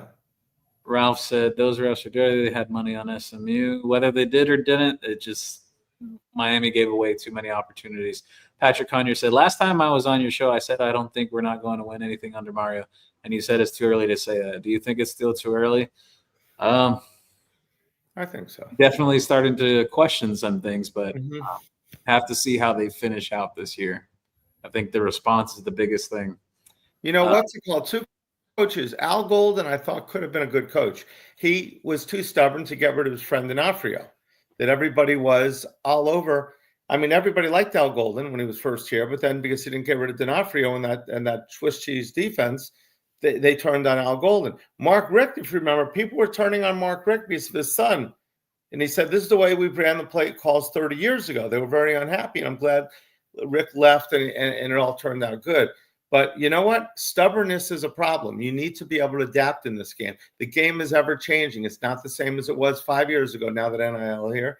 It's not the same as it was 20 years ago. Everything changes. It's very difficult to have a great team every single year. Some coaches do.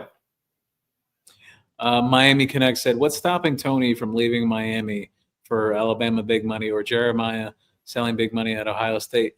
I think very simple. He's very big on his home community.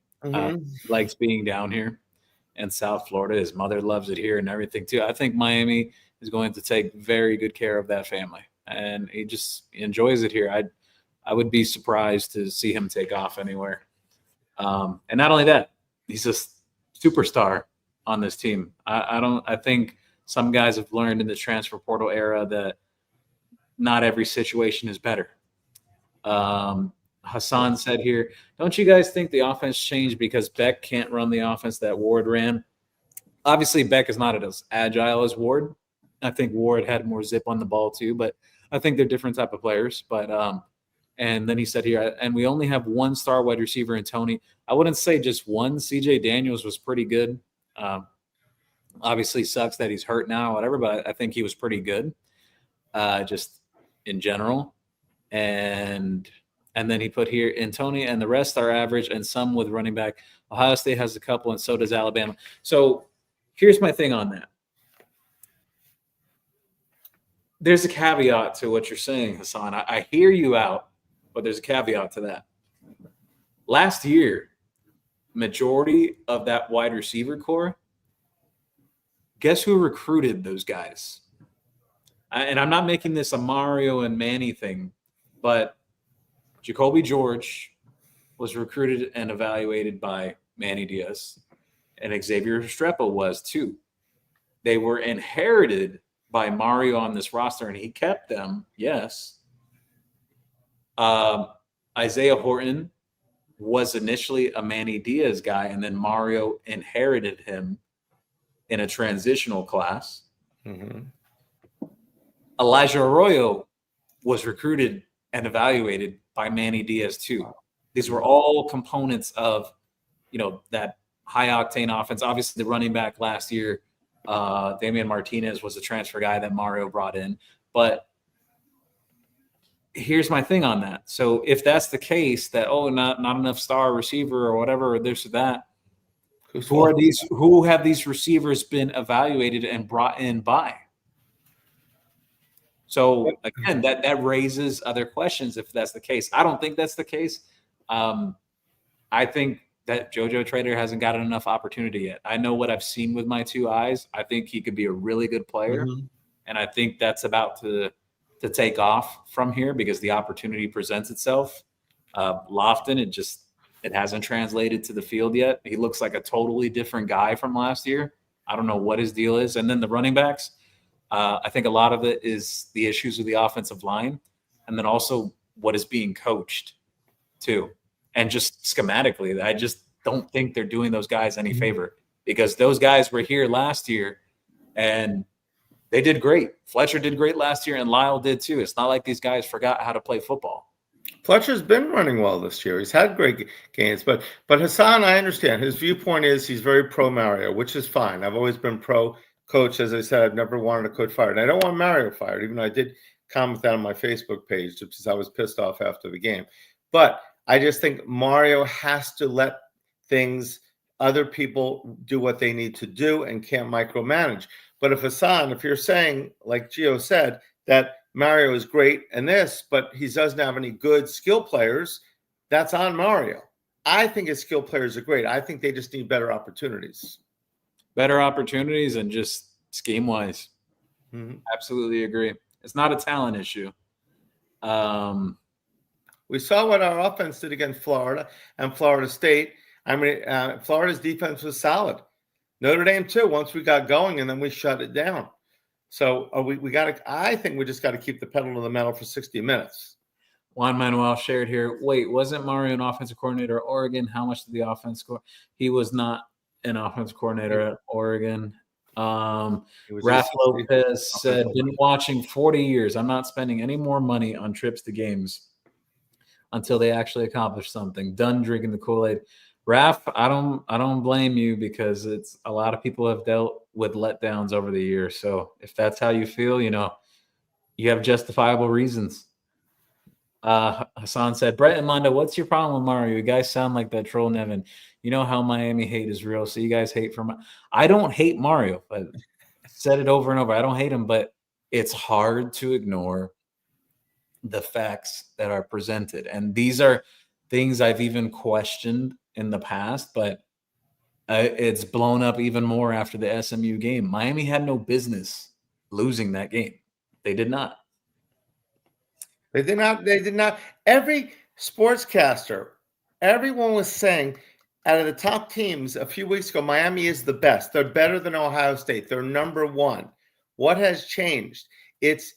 I don't hate Mario at all. I just don't like when people are stubborn. Any coach when they're stubborn. Any person when they're stubborn.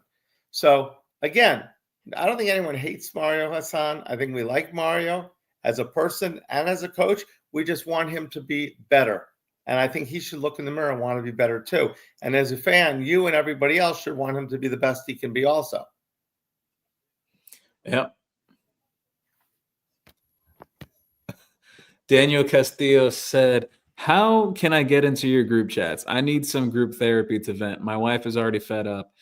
Daniel, if you have an X account, or what I call formerly Twitter, DM me on there at Gio Milian. I'm in several different group chats, but one in particular, the one me and Mando are talking about. There's a lot of football discussion going on there, X's and O's, and just film review and a ton of things. DM me on X and I'll send you an invite in there. Raymond Rodriguez, if you find one, let me know. Danny M. Price said, are the injuries being reported today season ending or no? So I don't know entirely. It was tipped off on Sunday afternoon that that OJ and CJ Daniels, those two guys, would be out for some time. I don't know what some time means. That's what was told to me. And then Mario went and confirmed that this afternoon and said that they're going to be out a couple weeks. We've seen situations before that a couple weeks could mean even more games than that. It's just got to see how it is, So we're getting here to the end of the questions. Danny Costello. Actually, I've heard that I've heard that too. Obviously, it could just be somebody giving a rumor, but they're the money people. I've heard that the money people. There's some concern with the money people. Yeah. Rock and Rant said here, holy crap, did you see that? Mario just ran it up the middle again, even though the game is over. Oh, man. Hold on a second. Daniel Castillo. I heard a crazy rumor today about the money guys watching the Cristobal situation very closely, and some back channel conversations have revealed Lane Kiffin is staying at Ole Miss unless for Miami. I don't know exactly the truths behind that. I have been on record saying multiple times, because hundreds of people rushed to say, oh, Lane's going to go to Florida. And I stood on the fence that said, I don't think Lane's going to leave for Florida. Do I think LSU would be more appealing to him? Yeah. But I've also said several times that Ole Miss is a perfect situation for Lane. They don't have insane expectations, that to them, yes, 8 or 9 wins, your occasional 10 or whatever. He may get them into the playoffs this year too. They're very happy with that. And he's one of the highest paid coaches. And what I've heard see him leaving. I agree on that. Yeah. What I've heard going through the grapevine too, at least through people that talk with his agent, with Jimmy Sexton, I know some people connected with him. Lane may become one of the top 2 highest paid coaches in college football after this year. Like even staying at Ole Miss, like they're willing to make that commitment. So, I mean, he's got it made over there. He really does. 818 Cali Kane said, Brett, did you get the New Era hats in We yet? did not get the New Era hats in, but there's some news with New Era, and Adidas will be announcing soon. So stay tuned on that, 818. There is some big news that they're discussing right now. Juan Manuel with a groundbreaking comment. I wanted Mendoza. Mario doesn't like the Cuban quarterbacks because Mario doesn't want to share his Cuban coffee. 818 Calican. We are playing to lose every game this year compared to last year. We played to win. This offense is the same it was with TVD. Not good. Stats are very similar offensively in 23 and this year. You're absolutely right, Calican. Dawson doing the same thing he did with X last year, and everyone has figured it out. Fourth and forever with Colorado Kane. I'm hurt, dog. Thank you for stopping by, Colorado Kane. I gave that one earlier. One Manuel. Mario's micromanagements burn out coaches, players. That's why middle to late season Mario's team regresses like clockwork. There is something to be said about that. We are, for some reason, getting worse as the years go by. That's why he's 4-11. We said November and December. Mm-hmm. That's it's almost impossible to actually believe that. And the crazy thing is 15-4 in that category at Oregon. It's like, is it a Miami thing? Like, did he have all the say in Oregon? I can't speak on that. I'll ask. I know one guy that covers Oregon very closely. He's been involved for many years. I'll ask, but I can't say for sure right now. I don't want to say something incorrect.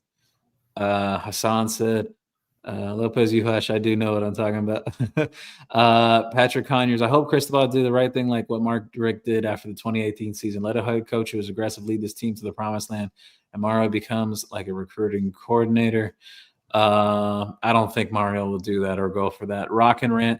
Mario has completely raised the floor of this program. My concern is that the ceiling above his floor is like 2 inches high. Yeah. I have those very same concerns. We will have to see. 818 Calican. The offense this year plays to lose. So we read that before. Mario's not right. He is wrong. Patrick Conyers. This team is too undisciplined. There's a chance we could lose more games, but I don't know how out of the 4 games left. Kellen Wiley said, we are undefeated if not for the late game turnovers. I agree, Gio. That's Kellen Wiley Jr.'s father. He's a linebacker on the team right now, freshman linebacker. Awesome. I expect him to really factor in next year. I think if we don't get the bad calls, we're probably undefeated too. But we have to overcome all that stuff. Yeah. Just like we couldn't put teams away early. We let every team back in the game. We have to play 60 minutes and blow teams out. 818 Kelly Kane said, Mario plays too scared, and that's why we have lost 2 games. It's like the Georgia Tech game last year killed his confidence. Correct. 818 Kelly Kane said, Josh Moore, JoJo Trader, Malley should be our starters going forward. Mario is so scared to play 2-year players. He favors his vets too much, especially in wide receiver room. I agree. I've been on record saying I want to see a youth movement at receiver. Guy. Build towards the future. John Kennedy, most importantly, the UM commits don't flip. That is very true. Correct. Juan Manuel Gio push back on the importance of ace recruiter. Case in point, Mike Norvell. Yeah. Dan Mullen as well. James Kane said the floor has been raised, but the roof hasn't. Good point. Will we see Pringle play? We will see. I mean, he played. He wants to play. Howard Stern. Man, we're getting all the guests. We're getting all the Portnoy Stern. Why does Mario micromanage the game so much? He doesn't even know how to call a play. Juan Manuel said, what if Steve Sarkisian leaves Texas, recruiting-wise? I don't think he's going to leave there. I know there's a lot of rumors about the NFL and whatnot. I don't know. I think he's got a pretty good situation at Texas. And after everything he's gone through, we'll see.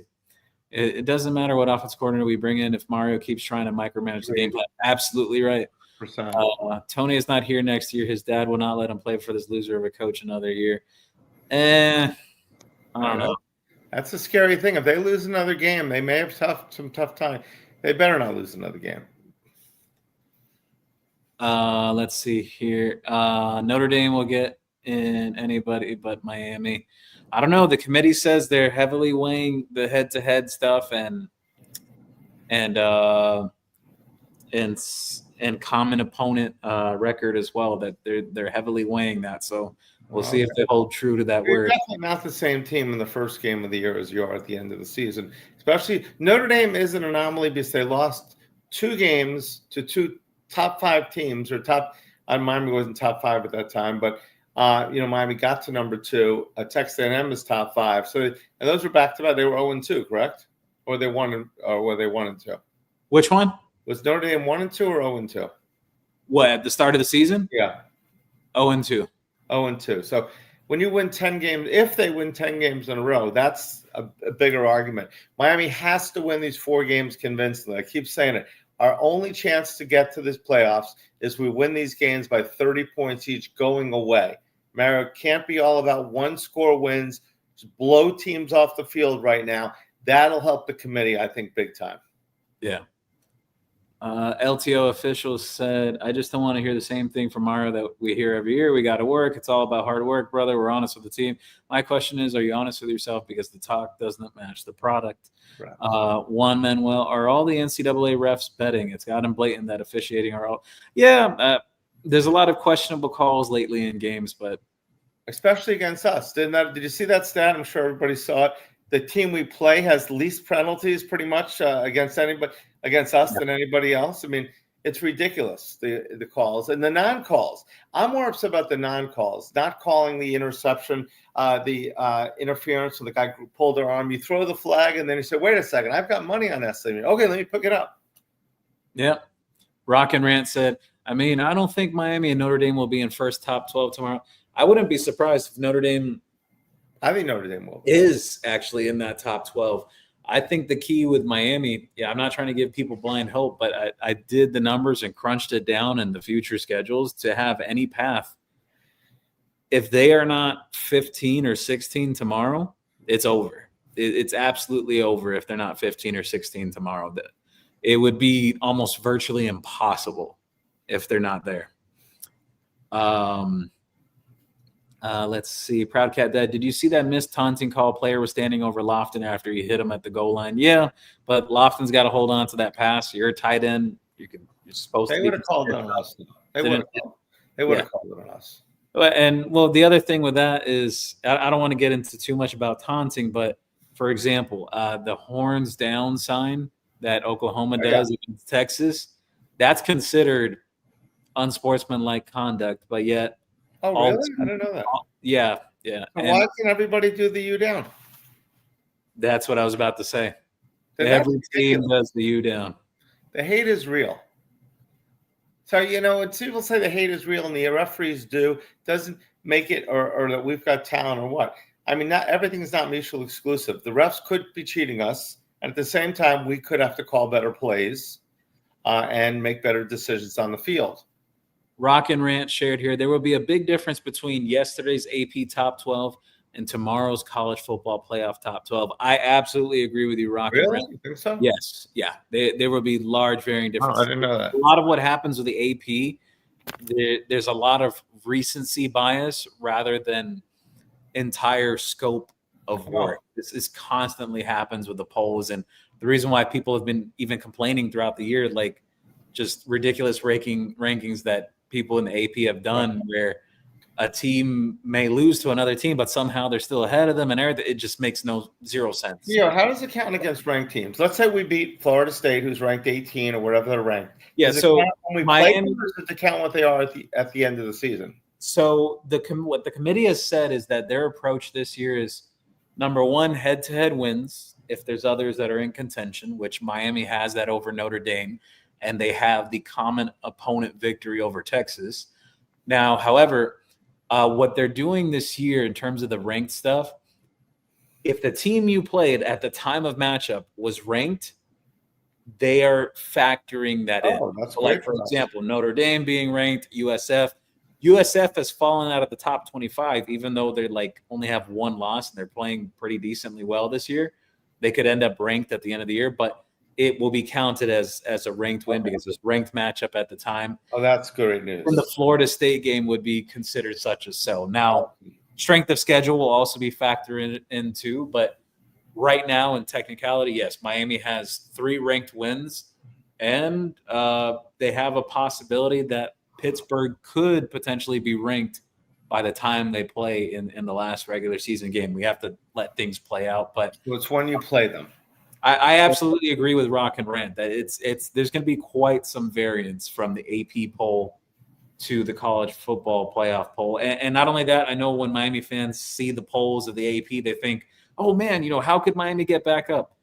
Miami's going to shoot back up to like 14 or 15 in the AP poll just after this week, as long as they win against Syracuse, off the simple factor that there's teams ahead of them that are going to lose because the matchups coming up right now. So Miami will naturally move up, but I think just the biggest key is in terms of the playoff ranking, that's the big one. If they're not 15 or 16, it's over. They're virtually just out of it. Now, next year, it goes to the 12 or 16 teams next year. That's still kind of up for debate. From what I understand, it's still leaning towards a 12 for next year, but potentially the year after it would be a 16. Okay. James Kane said Beck is zeroing in on Malachi Toney. Mhm. Yeah, I agree with that to some extent. I don't blame agree. him either, though. You pay Carson Beck all this money and then seem scared to let him throw more than 10 yards downfield against the nation's second worst pass defense. Absolutely agree. It's a mistake in terms of the game plan approach. Ohio State was not all that when Mario beat them. True. James Kane said Malachi Toney is Beck's safety valve like Lestrepo was for every QB when he was here. Yep. Gio, losing to SMU, did it hurt our recruiting before the loss? We were on fire. I don't think it hurt recruiting in the grand scope of things. Miami's still involved with several guys. They're going to host several guys this weekend, and they're going to host more for the NC State game. They're still involved with top guys overall, but I just think if anyone is kind of hoping like a 5-star defensive lineman ending up flipping here, I don't think that's going to happen right now. I think some of that momentum kind of tapered off there in terms of Tank Jones, but we'll see. There's still time on the clock. They got directly a month remaining for until early signing day, so still time to work with. James Kane said, Brockermeyer is the problem in run game. I don't know. We aren't scheming around him. Yes, absolutely. I said it early on in the show. Vegas had Miami at 9.5 wins. Yep. Raymond Rodriguez said, Brett, you sitting in front of the hats for me? Absolutely. I am sitting in front of those. Those are the new diamond hats. Absolutely, Raymond. You got it. Let's see. Do we ever have double moves? Feels like no safety over the top should be fairly easy to beat. Also, is there a fake wide receiver screen and go in the playbook? All great questions. Hassan, every fan base is like this, Rock and Rant said. Every single fan base. Hassan, obviously you're a Mario lover. Obviously you're the dude has lost 11 plus games in November, 500 coaching percentage, got fired at FIU, got demoted by Nick Saban. You need more. Oh my God. James Kane said, it only looks different because you're a fan of the team experiencing it. Howard Stern, go somewhere else, bro. You're a moron, a coward using that piece. They don't trust Beck. When Miami gets a lead, they go into a shell because Beck loves throwing to the other team. I don't think it's necessarily that either. I think outside of the Louisville game, I don't think it's that. James Wilson, Mario's a great recruiter, but fails when he's coaching. He has to trust his players. Hardest one he's having for Syracuse hanging out. Lashley was predictable.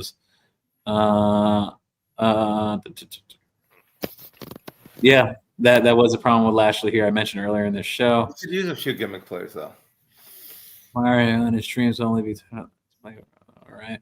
James Kane, Al Golden was related to D'Onofrio. Why he wouldn't get rid of him? Yeah, Mark D'Onofrio was actually Al Golden's best man at his wedding. So correct.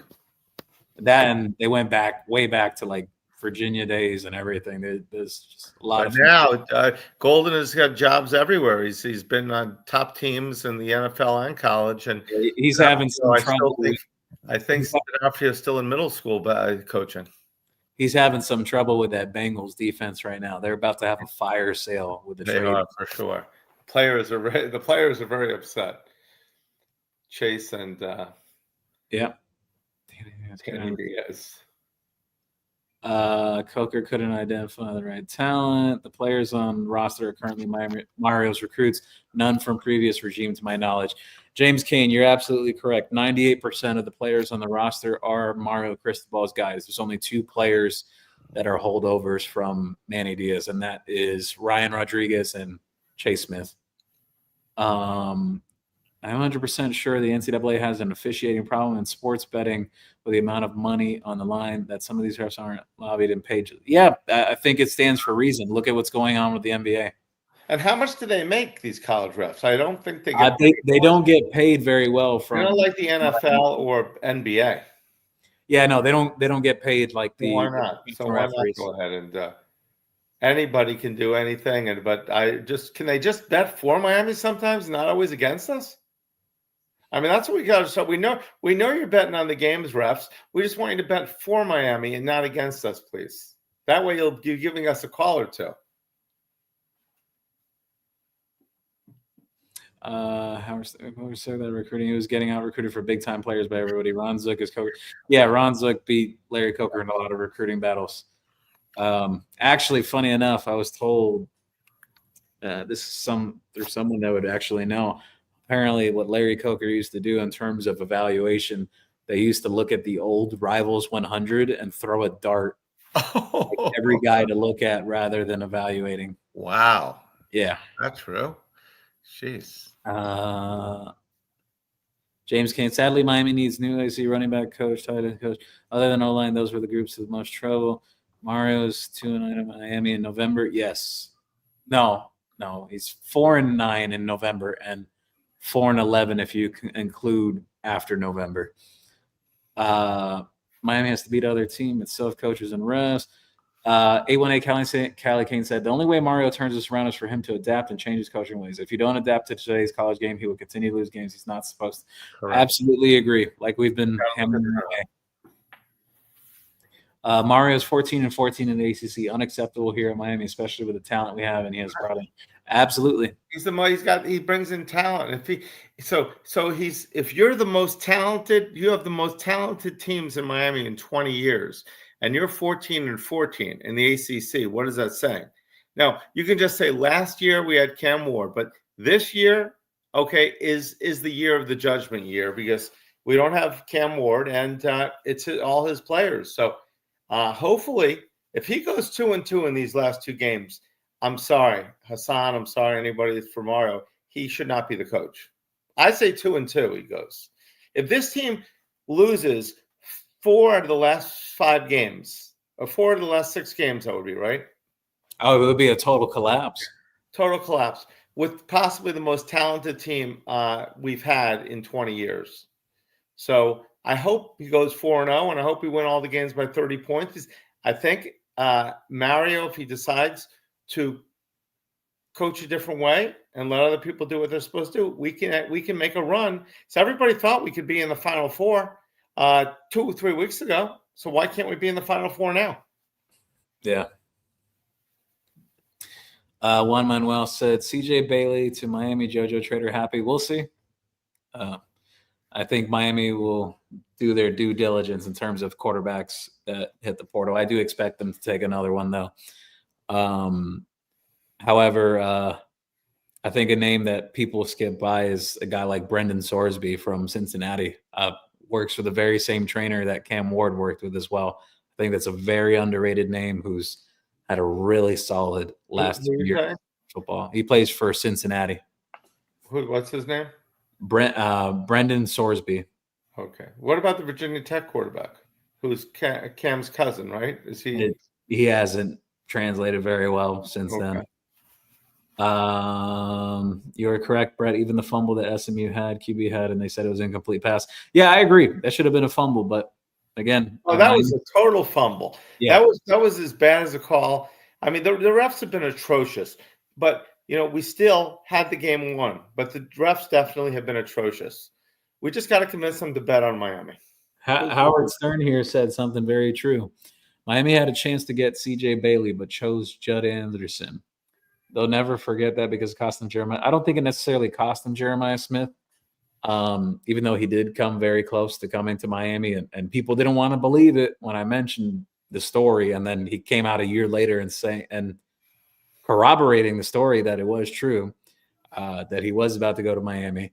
But Miami did make that decision to take Judd over CJ Bailey, and then they kind of tried to circle back at the end of the recruiting cycle. But NC State was very consistent with CJ Bailey throughout the process. So, sometimes things like that can come back to bite you. That is the truth. Let's see. 818, you're 100% correct. But Mario is one of the most stubborn human in life. Miami has 3 top 25 wins. Yes, correct. How would this offense look with CJ Bailey? I'm pretty sure JoJo Trader would have an extra pep and a step just like old times. I think it would look a little different in the aspect that Bailey gives more of a, how would I say, the ability to extend plays.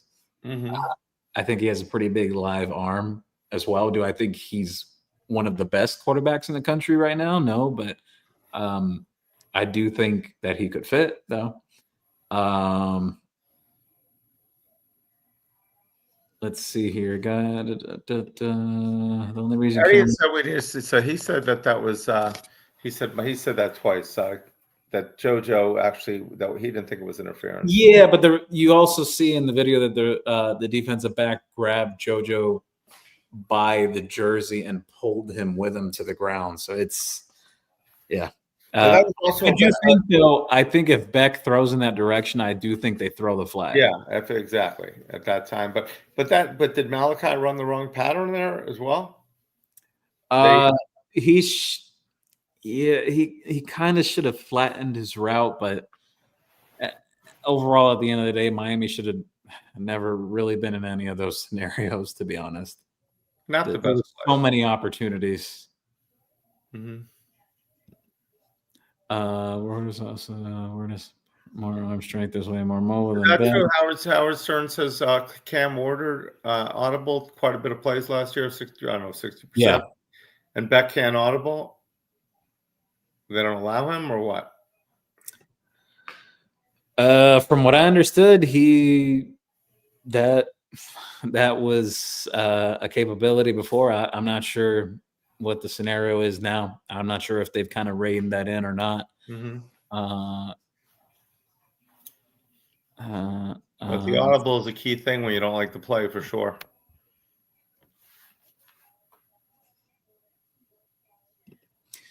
Let's see here. What do y'all think of the possibility we might see an unranked team in the 12-team bracket tomorrow? Remember, Memphis is not leading the conference, so they currently can't be considered.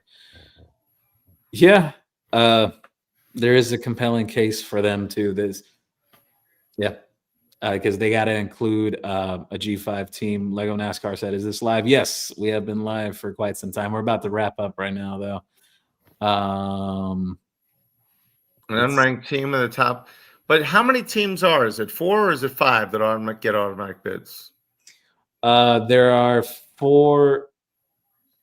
So there's 4 from the Power 4 that get automatic bids. And then you have to have the G5 representative as well, which is a 5th. And that would be whoever's the most successful of the G5 teams. And then you have... and then you have all the at-large bids after that. Wait, is there 8 or 12 again? It's so bad. Hassan said, Brett, I still believe the refs hate Miami because how they used to act in the 80s and 90s with swag. Definitely a possibility of the Jimmy Johnson days.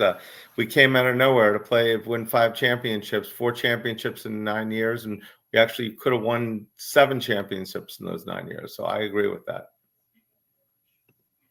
But if they're betting against us too, if they are. But I do agree, they do hate us, and the ACC doesn't want us to win. That I believe. Howard asked here, Gio, do you see Jason Taylor here next year? Yeah, I mean, unless he has aspirations of wanting to be a defensive coordinator or anything of the sort. I think he's going to make a great head coach one day. Yeah, I could see that. However, personality, and he will be an amazing recruiter. I know he's pretty happy right now in the essence that, he has one of his sons here. His other son's playing in the NFL right now. He also has a little child now with his wife and everything. They've been pretty happy here. So, I mean, unless it's not a money thing or whatever, he enjoys what he's doing right now. But I guess it just really boils down to like if there's aspirations for more, like if he wants to become a D coordinator at some point or anything like that. But nothing that I foresee like imminent. 818 Cali Kane said, would Miami really have a realistic shot at getting CJ Bailey? And why would he want to leave NC State? And would he be good in Dawson's offense if he is still here as OC? Well, NC State also has limitations in terms of like how far they can compete in a season and whatnot. And some players want to have that opportunity to play for something. I don't think that's like an exact done deal yet. I think Miami's going to continue to do their homework about quarterbacks in the portal, but do I think he'll be an option out there? Yeah, if he decides to enter. I wouldn't be surprised if he did enter, to be honest. Jeremiah Smith in his heart loves Miami like we do. If our offense was decent and we did decent, he would have never gone to Ohio State. Absolutely. I think that the bridge is done, especially while the is going on with our offense. He's going to want to go somewhere else. Brett, is that guess ACC or for sure? And if they hate us, they should let us go. I don't. Nobody knows for sure, but you can tell. The league may have wanted us because they expected us to put them on the map for football, us in Florida State, but it didn't work that way. But we get too many bad calls, and the other teams don't get calls. They don't get holding penalty. Has anyone had a holding penalty against us this year? So they don't get calls. Really? They do get calls. So it's why don't they want us to leave? Just because you have someone, they don't want us to leave. They don't want Florida State leave. They don't want the conference to disappear. Once they start letting teams go, the conference will fall apart. I mean, that's the future. There's only going to be 3 conferences, or really going to possibly be 2 conferences. Who knows? Yeah, the Power 2, Big Ten and SEC. I think that's coming. I mean, that'll be a good thing once it's 2. James Kane shared here, if we were to fire Dawson out this year, who would you guys want as OC? So this is the last question of the night. I still think it's very early. Obviously, one of the early answers for people, everyone says Eric Morris because of the stuff he's doing in North Texas. I like to think beyond that. I think it's still a little too early. Want to review some of the tape of this year and then look at the analytical perspective. I think one of the biggest things to look at with offensive coordinators, one, how many yards per play, not so much total yardage, but like how explosive their offenses are. Number 2, third down efficiency.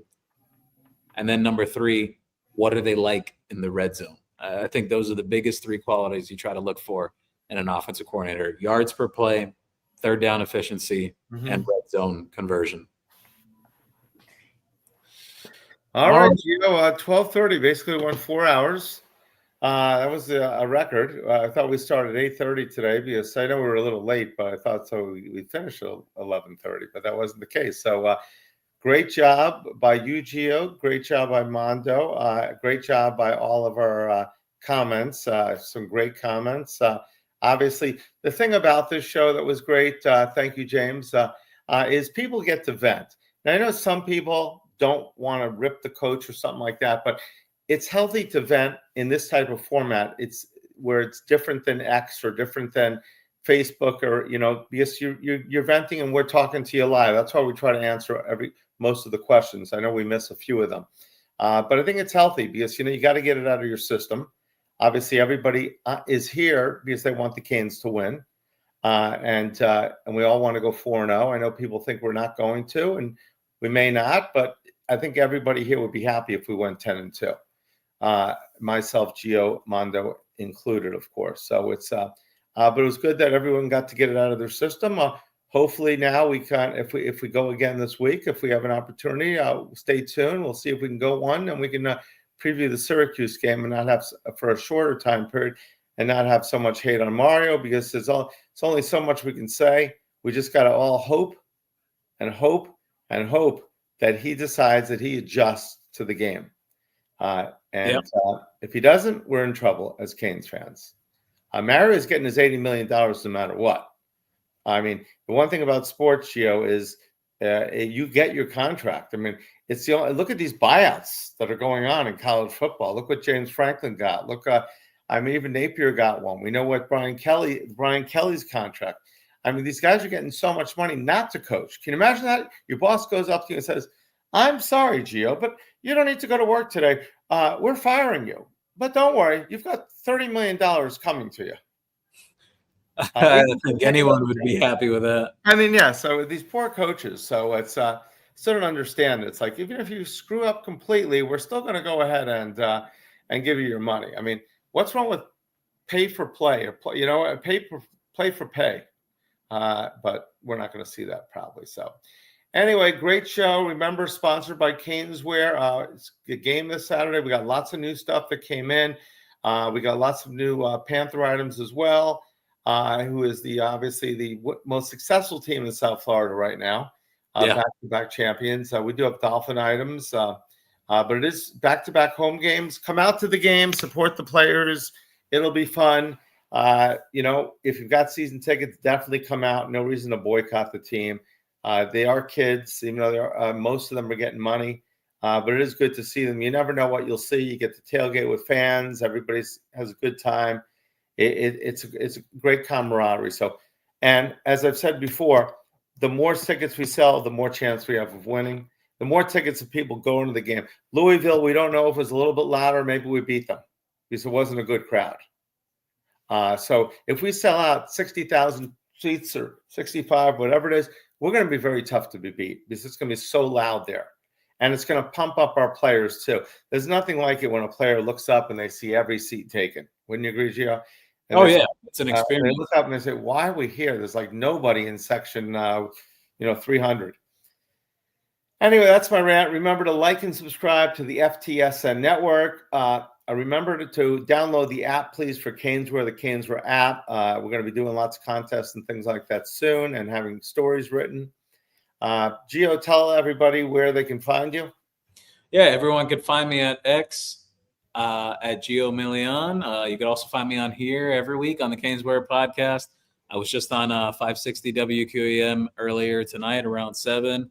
And also Comics on Canes and other appearances on other shows as well.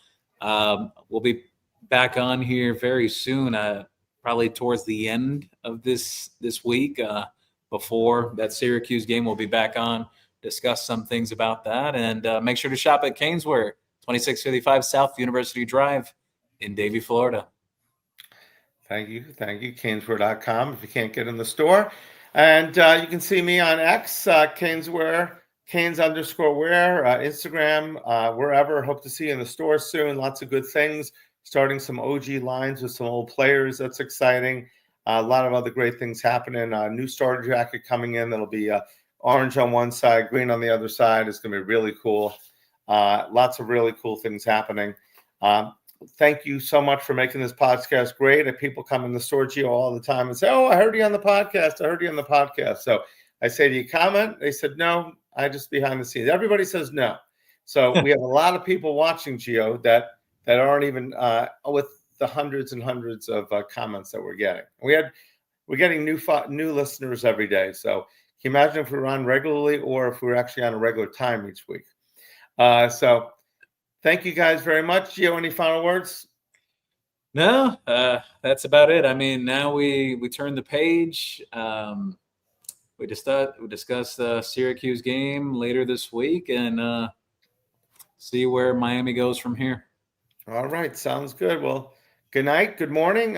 It's tomorrow already. And thank you all and go Canes. Everyone take care. Go Canes.